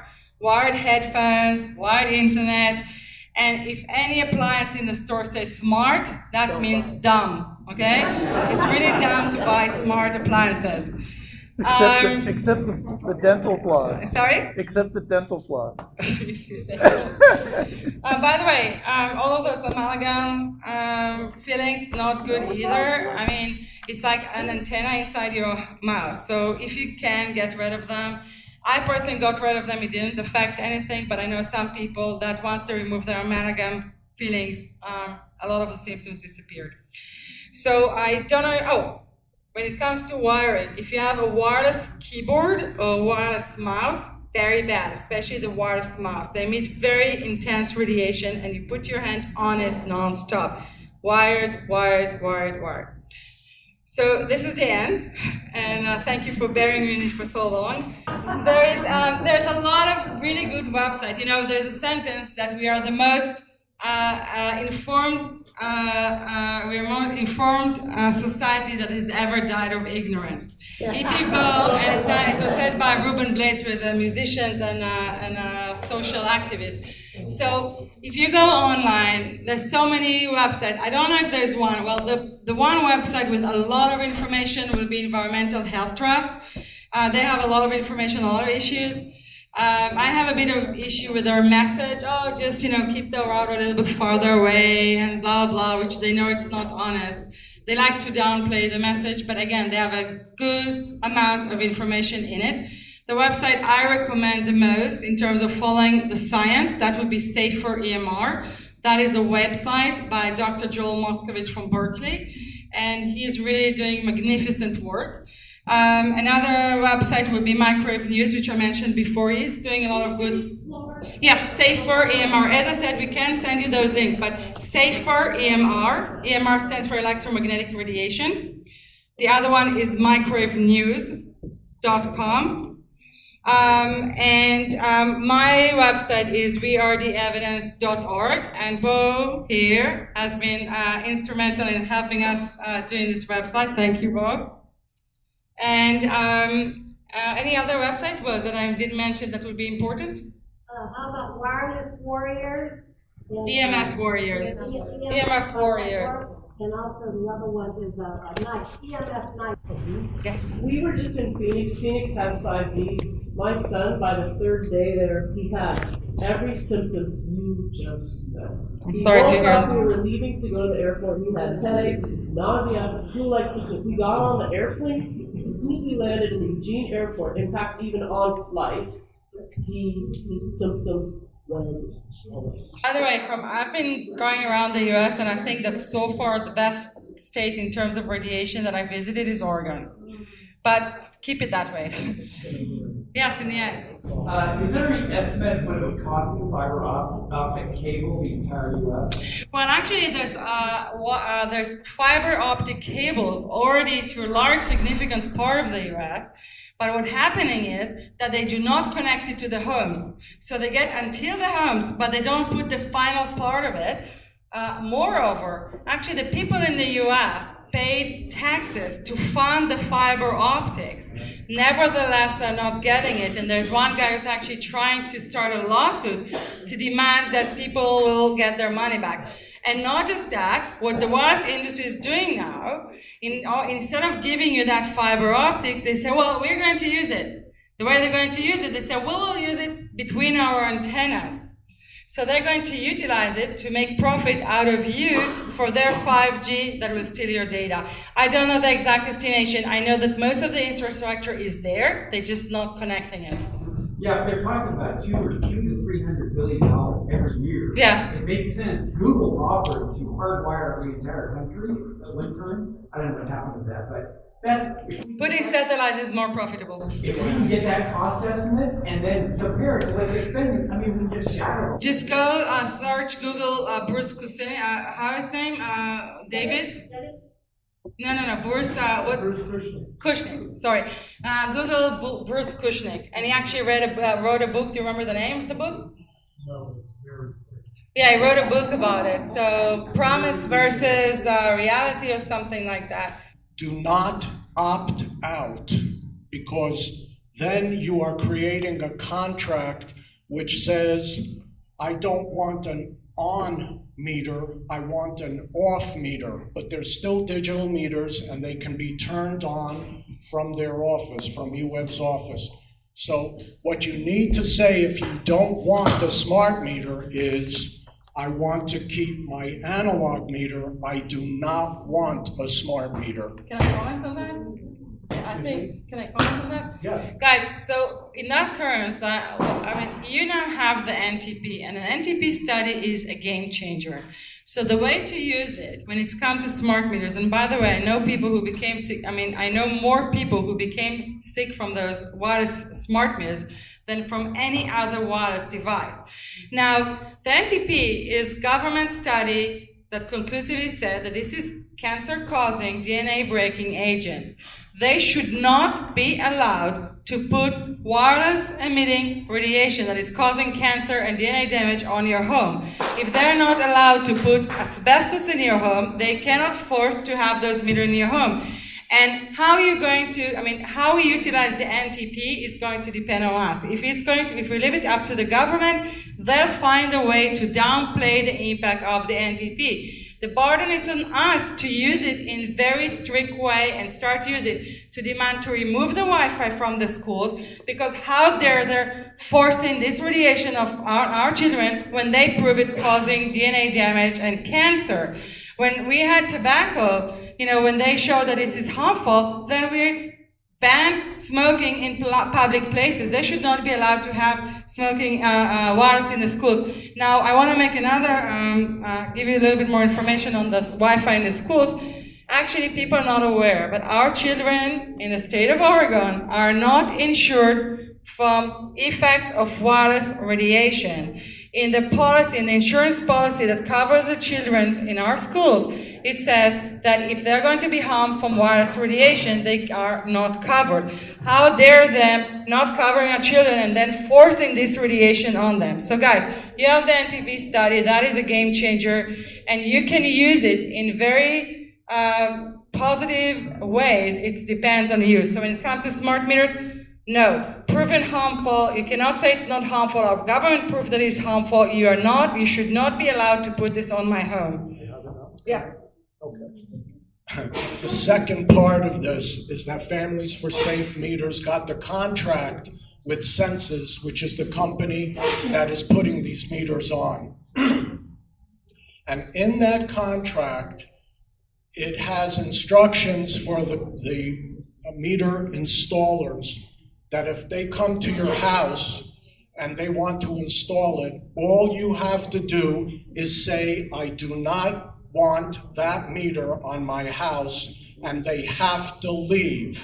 Another thing when it comes to smart meters, so recently, the only state in the US that actually reviewed the issue of smart meters and whether or not they have any public benefits is the state of New Mexico.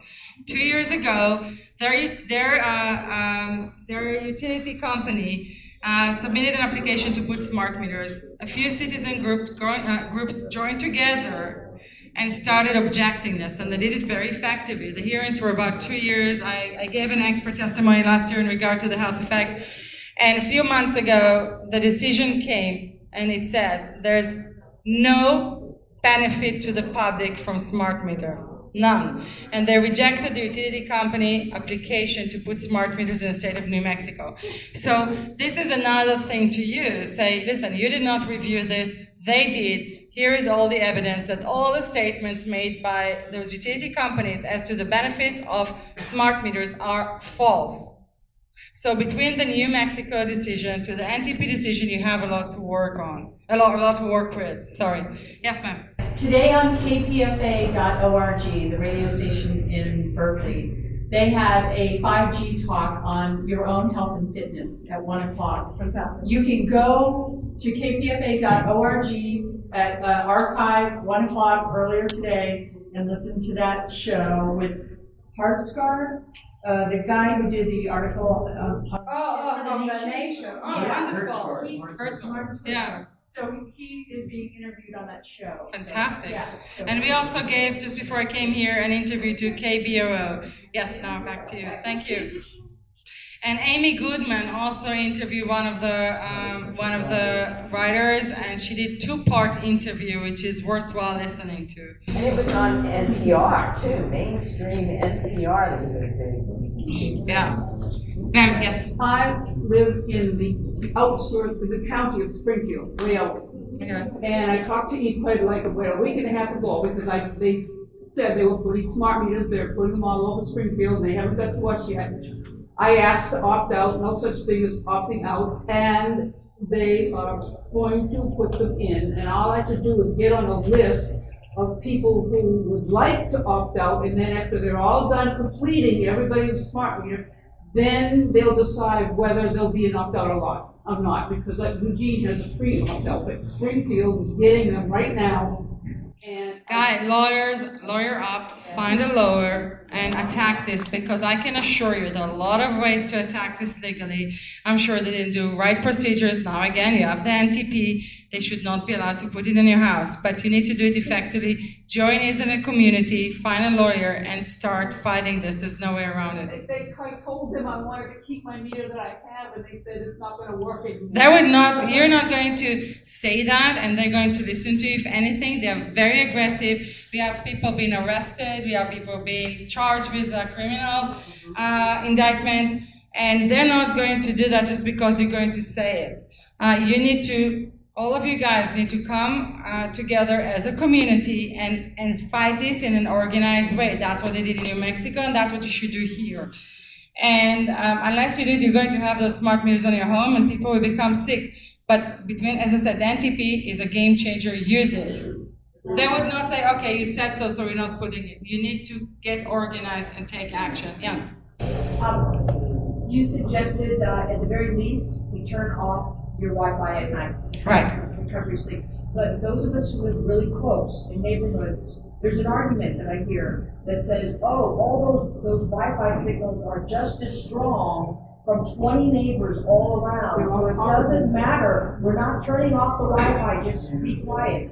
I had my house wired so that I wouldn't have to use wireless. And people come into my house with their laptops and flip them on, and they don't need the wireless.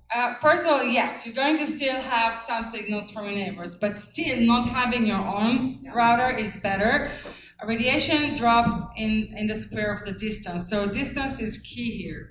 You're still going to have a lot of radiation from the neighbor, but it's not the same as having your own router. And again, the more you reduce your exposure, the better you are. And then you can also go and talk to your neighbors and get them to come to lectures or watch the movie. By the way, there's a movie came out, Generation Zapped, which talks about wireless harms.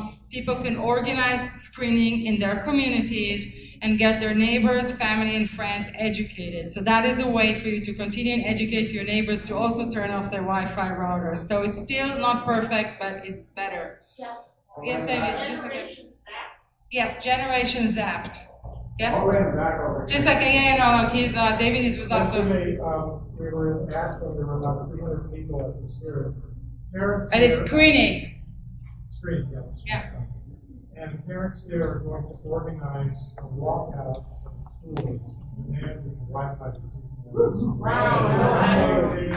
It's a perfect community to organize that in smaller cities where everybody is communication goes very well. Also, in terms of 5G, I don't know if this is true, but I read that the way the FCC is going to deal with is going to get around the increase in exposure. They're going to reclassify the human skin as an extremity. So that will provide a safe distance between the exposure of the skin and the inner organs. So this is how we can so we've already reclassified the ear. Yes, back for screaming at me. Yes, back. I really glad you're talking about people actively fighting as a group, because many of the suggestions you gave in your speech are about how we as individual consumers can make different choices. This is not going to change by the choices of individual consumers. Right. We have to act together, even as publicly owned. The reason they give us the pretty smart meters is that it will save money in 5 jobs. They're going to fire 5 local people with families, so that they can put smart meters in our phones and give our public money to out-of-state corporations instead of hiring these 5 local people who have jobs going to the Charging more for electricity. And what's the value to us? We own. As I said, there's zero value to us, and that's what the decision in New Mexico showed. And you know, I wish I could organize it, but people here need to get organized, and that's what we're doing with Michigan for Safer Tech. And I think everyone should get organized and start act So what together. are our next steps, like in terms of us getting organized as a group to make public action? What I would do in terms of smart meters, I would get an attorney to start fight on your behalf with the Public Utility Commission, with the Health Department, and with the utility companies themselves. And as I said, there's excellent evidence to work with. You just need to do it effectively. So we need to get together as a group and hire a lawyer. That's what I would do. And not because I'm an attorney, because you need to, it's someone who would know the procedures, who would know what they're doing wrong. And it also really kind of like shows them a lot of seriousness. And I would also start educate the public and go door to door, get people educated, explain to people what it's doing, sign them on petition, get them to write a letter to their municipalities, to their congressmen saying we do not want this. Our state, in many states in the US right now, there are bills to give at least an analog choice option, so people can keep their analog meters. And your legislators will do that if they feel that there are a lot of people who support it. Another thing, as I said before, our legislators are saturated with lobbyists, but our side don't have a lobbyist. People need to start and go to the legislator, do the legwork. There's no way around it. I would just like to address it from another point of view as us being social people, that I have avoided, I don't use a cell phone at all. And I'm not crazy myself, but I'm explaining about how when I speak to friends and people about it, they look at me like, how can you live in this modern world? And they assume that their time is so important that I need things in a split second. How can I do all this stuff? And so we don't have to go so quickly, and we've done it before. But it's now, what's interesting, even people who are wise, they now have children. They all have their phones. When I speak to them about, well, how can you let your kids play these games and do all this stuff? They go, well, they can't socialize, then their friends make bullies out of them. So it's like, even parents who are aware of it, they're telling their kids it's okay because they're no longer socializing. Parents forget. Parents must tell their kids to cool it and Parents have to become parents again. I agree with you on the social impact. I think that what you see a lot of times is a lot of cognitive dissonance from parents. And I think the reason is just like you said, the amount of decisions they will have to make to change your life is too overwhelming for them. So it's easier for them just to try and push it away. As I said, they're not parents anymore. They give their children these devices, which are basically killing devices. Sorry for being so blunt. And the thing is, children are quite smart. They're actually smarter than their parents. And if you explain this to children, they get it. My sister gave my niece, 10-year-old niece, a cell phone. And of course, I was appalled by it.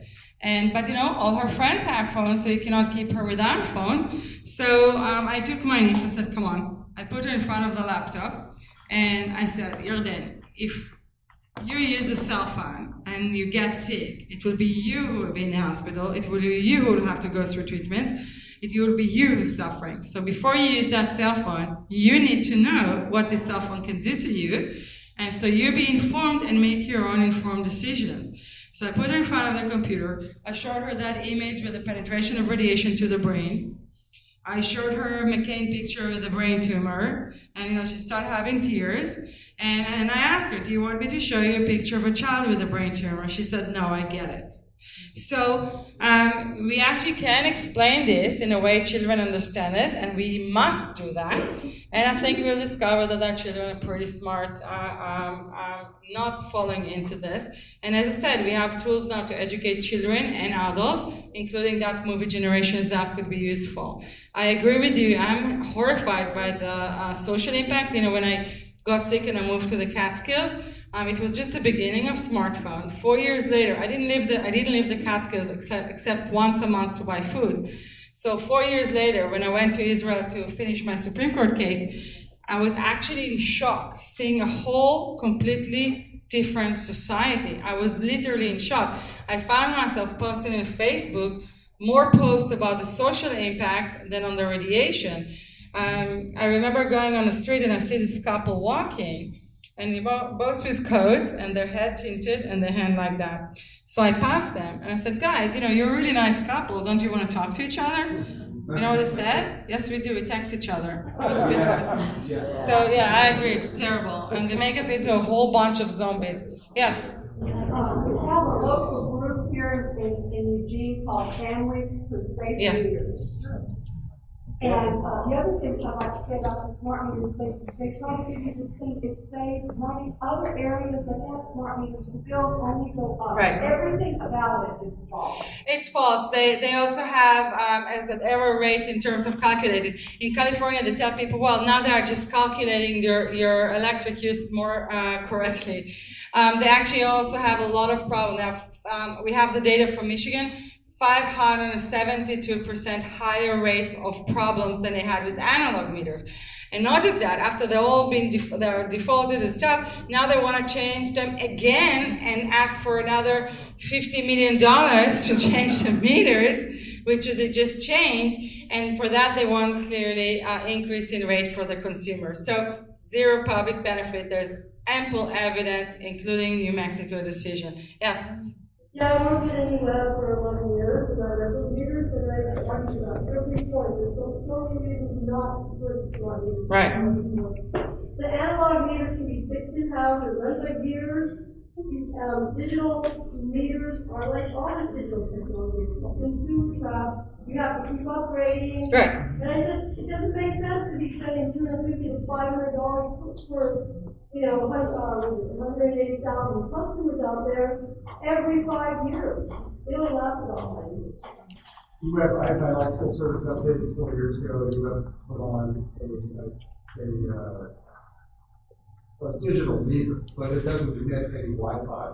And I can read it every day and see exactly how much energy it's using. So I've been happy with that. It's been tested by. How much do you pay for that? I don't pay. It's $50 a month. No, it doesn't have that information. These meters cost, they last longer than a smart meter. The smart meters are going to, first of all, they're going to be really vulnerable also if there's ever an electromagnetic pulse.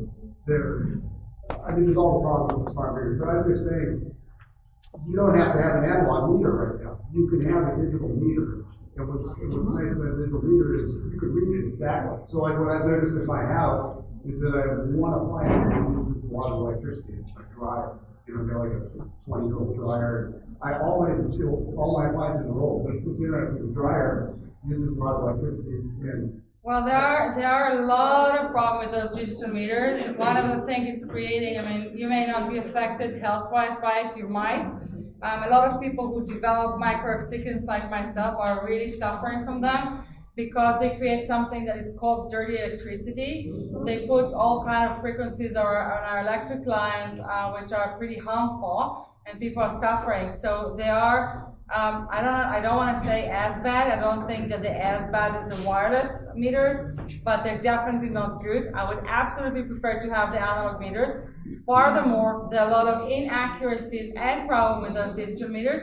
In some states where they put the digital meters, it's essentially the same meter. They just disable the antenna in it. And many times when there's electric outage, etc., those antennas start to work again. So I cannot say I'm recommending the digital meters. I'm extremely sensitive. Can I say something? I'm just saying it's an option. It's an option here. Yeah, but I think we should allow. I've measured it with my own body, and I'm just saying They still track all your data. Yes, they do. And they sell it. There's a lot of confusion about the smart meters, folks. I'll tell you what, 9,000 AMR meters have already been installed. These are the ones that the people can sit out in the car or outside the dog where the dog is in the gate and they don't want the kids to be disturbed. 9,000 of those meters were already installed called AMR. Now they have 9,000 of the new U.S. Census, it's called Census USA Stratus, STRATUS. But let me tell you, those old AMR readers, they didn't put one word out there about the problems with radio frequency and health. In fact, I'm the one who discovered on the website they had a simple word, no. Are there any problems with radio frequency and eWeb's website? No. Then they took the word off after they started learning from Families for Safe Meters. We would have the radio mesh net today, 190,000 beacon signals per day per wireless smart meter. We're talking about yours and then the water and your next door neighbors. We don't have the radio mesh net. eWeb did not know what they were doing. But one thing you should know is that the Stratus meters, if your friends have them on, if the radio is off, because we morphed the technology specifically for Eugene, Oregon, it will say no in a little sign. But when it's on, you won't know that it's on. So that's one thing to be clear about. AMR meters they found out were emitting more than the new Census Stratus ones. One other thing that you may not be aware of, when Jeffrey Smith from the No GMO movement spoke here in Eugene, he showed the slide for autism, the very same slide that Dietrich Klinghardt showed a slide from Sophia Institute in Washington, in which the amount of autism seemed to increase with the amount of radio frequency microwaves in the smartphones. However, the very same slide was shown by Jeffrey Smith when the GM food lecture was given, and I seem to be the only one to have observed that both of these slides were parallel. Neither of the gentlemen speaking said they wanted to make a direct correlation with it, but it was a parallel thing. And there's a couple other things I have to say. Let's make it one question. What about the cars? I understand they're really smart today. I haven't bought one in a long time. Well, first of all, yes, cars are a problem. A lot of the cars use Bluetooth for your cell phone, and that should be disabled. Sometimes it's simple and you could do it yourself. Sometimes you have to go to the car company to disable the Bluetooth. I would not buy new cars. There's a lot of people who cannot handle them. They get sick from the cars, etc., etc. I suggest if you can buy older car, that's what I would do.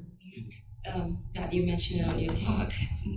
Whenever I use my phone, like for a little, like longer time, my head started twinkling. I was just telling my friend before you said that part, and I'm like, oh my god, I got scared, and I'm like, where is this? So I will feel like nausea, and my head will start like twinkling, and travel to the side, in the back. I'm like, oh my god, okay, so I put my phone away.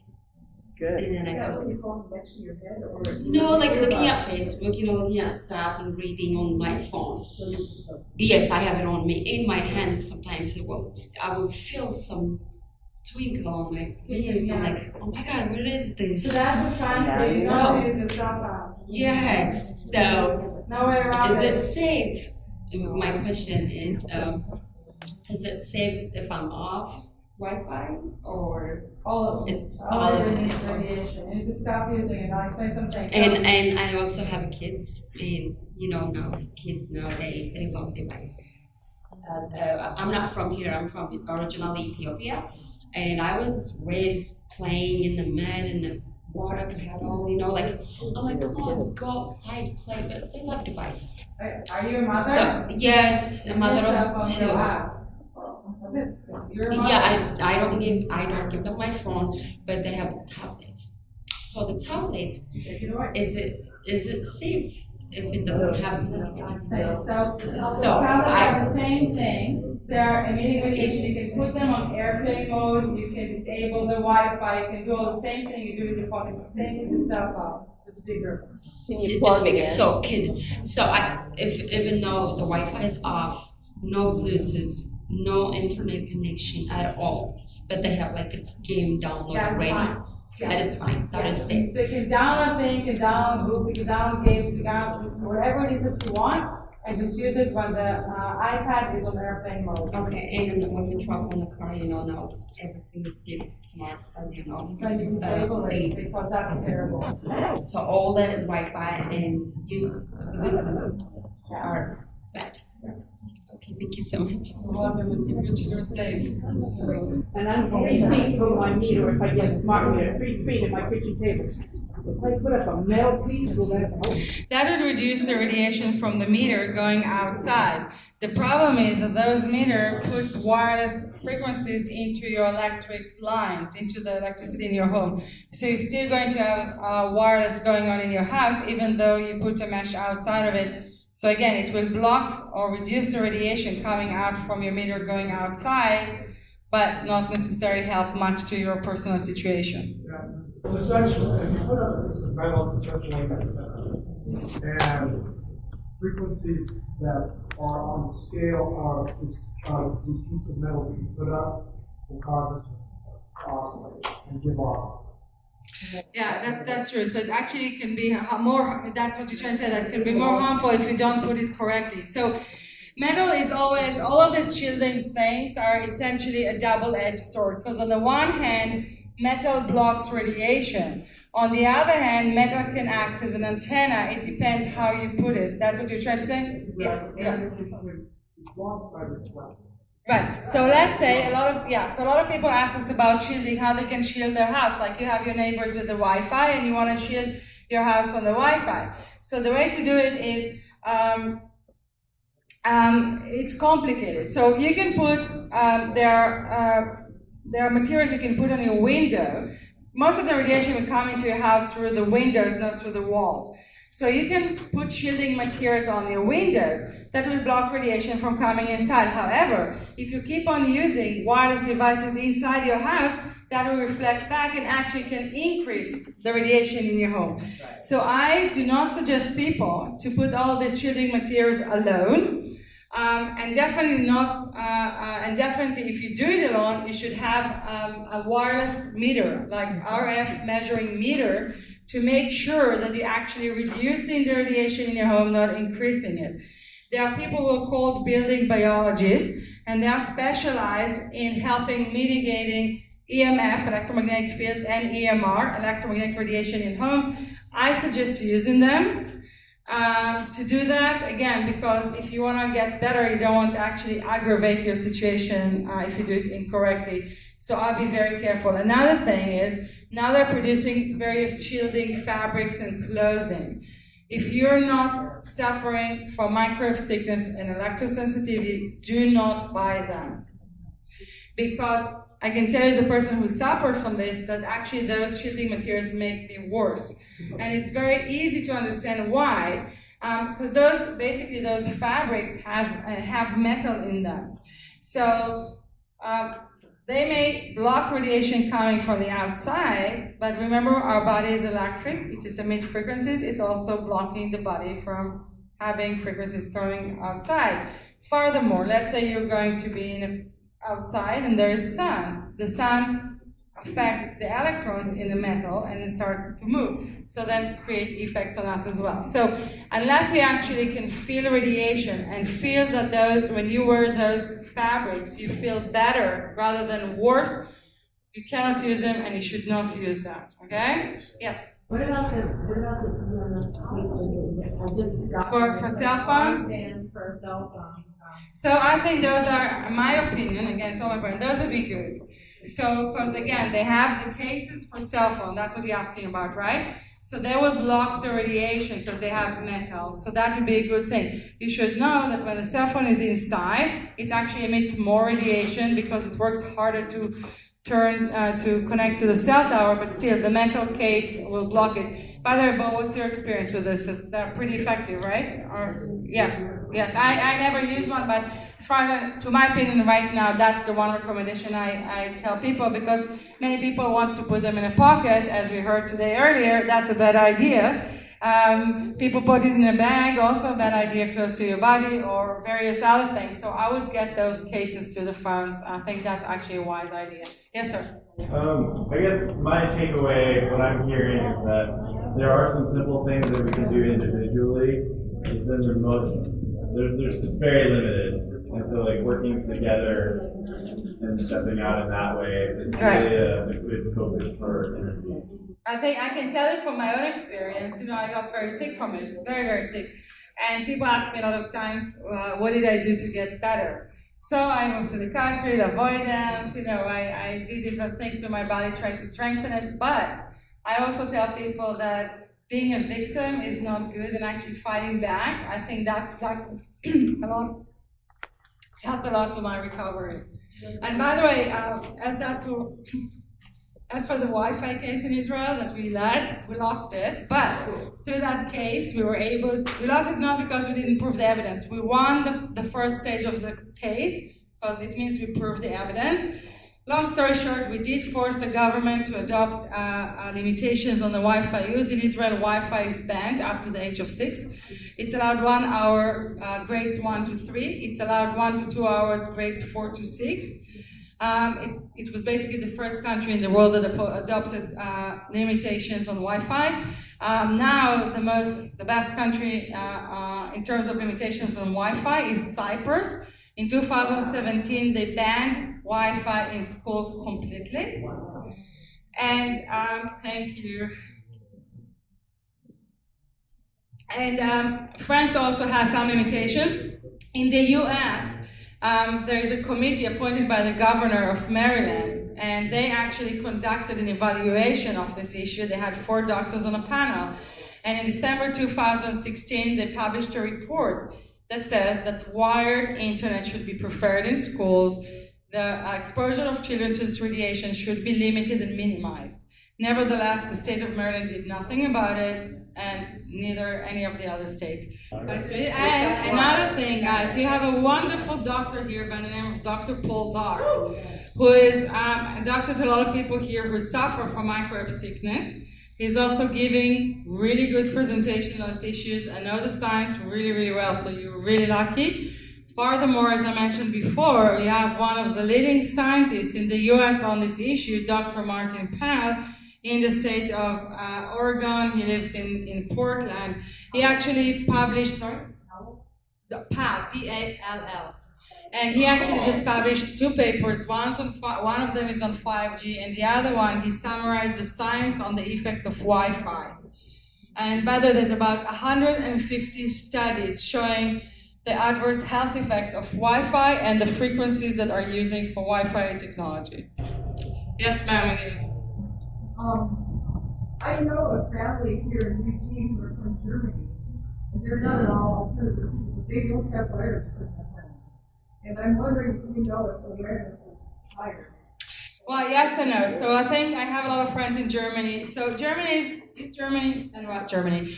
East Germany, basically all the Soviet Union accepted the harms already in the 60s. They already then admitted that there are non-thermal effects of microwave radiation. And actually, my ex-husband is from Romania, and every person I know from Eastern Europe know about it. My best friend is from Russia. Her mother is aeronautic engineer, the equivalent of NASA. And when I told her that I'm sick, she said, yes, we know all about it. Take a shower, ground yourself, blah, blah, blah. So they know all about it. That is East Germany. When Germany became united again, actually the Germans had the best scientists in East Germany. They asked him to review the science and tell them whether wireless technology would be harmful. That scientist, his name is Dr. Hecht, and his report concluded that absolutely this is harmful. They buried his report, had another person writing the report. And I don't know how many of you, I guess a lot of you, are interested in the effects on the environment. There's a wonderful report that was written by German scientists. It's called Bees, Birds, and Mankind. In the email that I'm going to send, there'll be a link to it. And, I'm a beekeeper, and bees navigate based on EMF and communicate based on EMF, and as you know, there's a colony collapse, and I believe that is the reason, and there's a lot of science about it. Same goes to birds. Actually, the US government admitted that the radiation from cell towers is responsible for the problem with the migrations of birds. And they actually wrote a letter to that effect, and also wrote that the FCC guidelines are 30 years obsolete. But that report is fascinating, very well done. Hecht is one of the scientists that were involved in it. Professor von Klitzing, which I mentioned earlier, also involved with it. I recommend reading it and using it for your advocacy efforts. And by the way, right now the German government is lying just like the rest of them.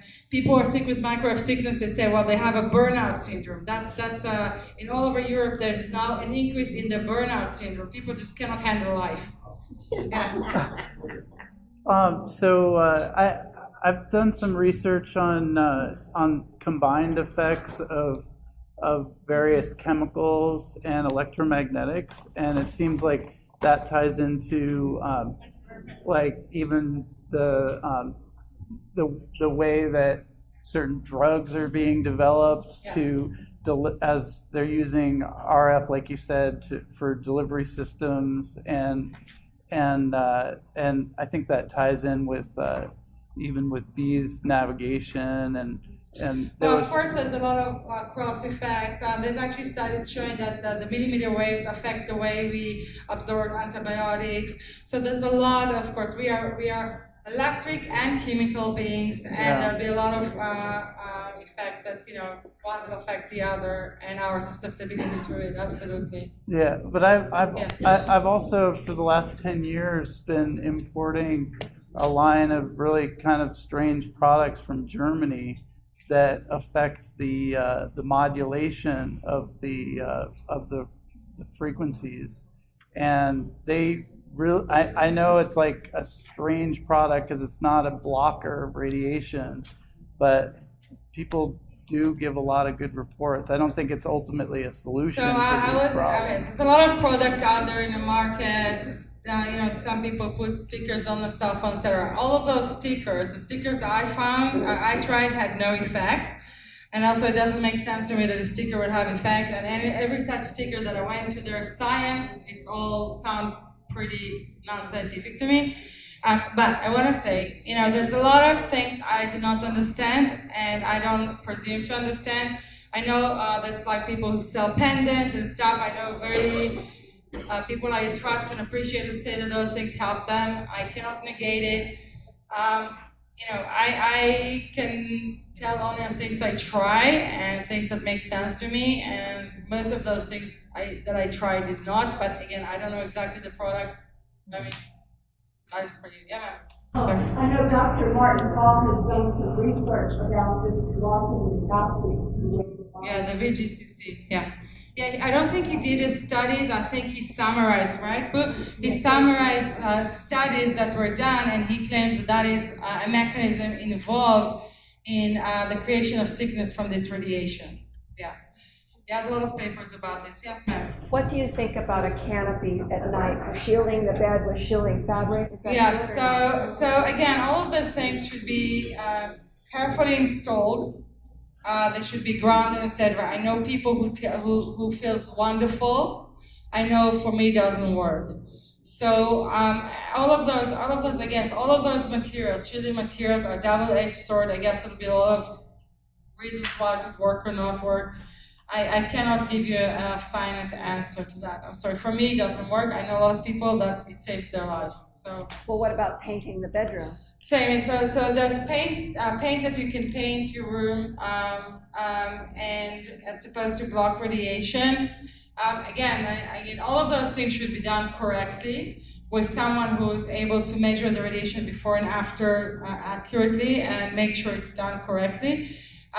Again, some people, I know that it really helped. I know a friend of mine in Germany didn't work so much, but again, because let's say you have radiation coming from your neighbors from the floor, if you live in an apartment complex, and then the radiation starts to reflect back inside your house. So it depends on the circumstances. It depends if you're in an apartment, if you're in a house, if the electricity in your house is well, whatever comes to your house. Do it right. I mean, I would not do those things without building biologists, making sure that it's done right and it's actually helping. And again, you can reduce most of the radiation by shielding your windows, and I think that will be cheaper and easier. Again, as long as you do not use wireless in your home. Question. You mentioned that there was a class action lawsuit by brain tumor families, and that it was defeated, and that it can't go forward. So. No, not exactly. Do you want me to correct you now, or when you? Basically, I want to know where it is and what's happening. And if people are thrown away, or. Okay, so it was not defeated. There are 29 brain tumor cases right now in courts in the U.S. for 13 years. So the wireless industry, when you have an industry with so much money, with very deep pockets, they will use every trick in the book to postpone and delay and postpone. So they were trying to make this lawsuit into a class action lawsuit, and that was rejected because Section 704 of the Telecommunication Act. So as I said before, people can join that lawsuit if they got their brain tumors before 1996. If you got your brain tumor after, you cannot join the lawsuit. Now, as for the status of this case, there is something called an evidentiary hearing. So the wireless industry claims there's no evidence to our side, so they conducted an evidentiary hearing to check if there is evidence. And the court ruled, yes, there is evidence. Then there's sufficient evidence to take the cases into the next step. So then the wireless industry appeal claimed that the standard, the legal standard they used to evaluate the evidence was incorrect. They used the Frey standard instead of the Dober standard. So now it's back to the trial court. They have to go through evidentiary hearing again with the Dober standard. Now we have the NTP study. I have a feeling they're going to pass it. So so I'm very optimistic. Because of the NTP study, it's done. So they have the evidence. They cannot say there's no evidence. Yes. So in order for us to, we need to basically challenge Section 704 to get other people to be able to sue. Yes. One mentioned that as well as the invisible rainfall that's going around with architecture, yes. which is next up. Research. Oh, it's and so being a researcher advocate for these topics. There's also Dr. Martin Blank, who wrote Overpowered, and he's the leading spokesperson for EMFscientists.org, which submitted a field to the United Nations regarding these issues. And there are several, there's many signatory countries, and there's 200 scientists submitted an appeal to put a moratorium on 5G. They said the evidence is conclusive and there's already a pandemic of sickness that we need to address before moving forward with anything. This is the book by Arthur Furstenberg. He's a very dear colleague. He got sick from this radiation when he was in medical school. He has a physics and mathematics degree in his background. He's the best attorney, non-attorney I know. He's the best scientist I know to evaluate scientists. He's the best statisticians I know. Brilliant guy, and this book also proves that he's the best, one of the best writers I know. It's a fascinating book. It's called Invisible Rainbow, and it's like his life project. And the data there is fascinating, and it's really, really well written. So I recommend reading this book.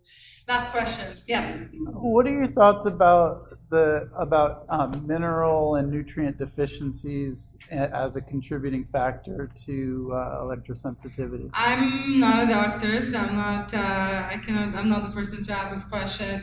I can tell you from my experience, I try not to overload my body with anything. I think that our body have a natural way, it's designed to try and heal. And I think when people's body is crashing with microwave sickness, when we don't know exactly what got harmed, because apparently microwave sickness is not one condition, it's various conditions that just manifest in the same way, more or less, and are caused by the same thing, the radiation.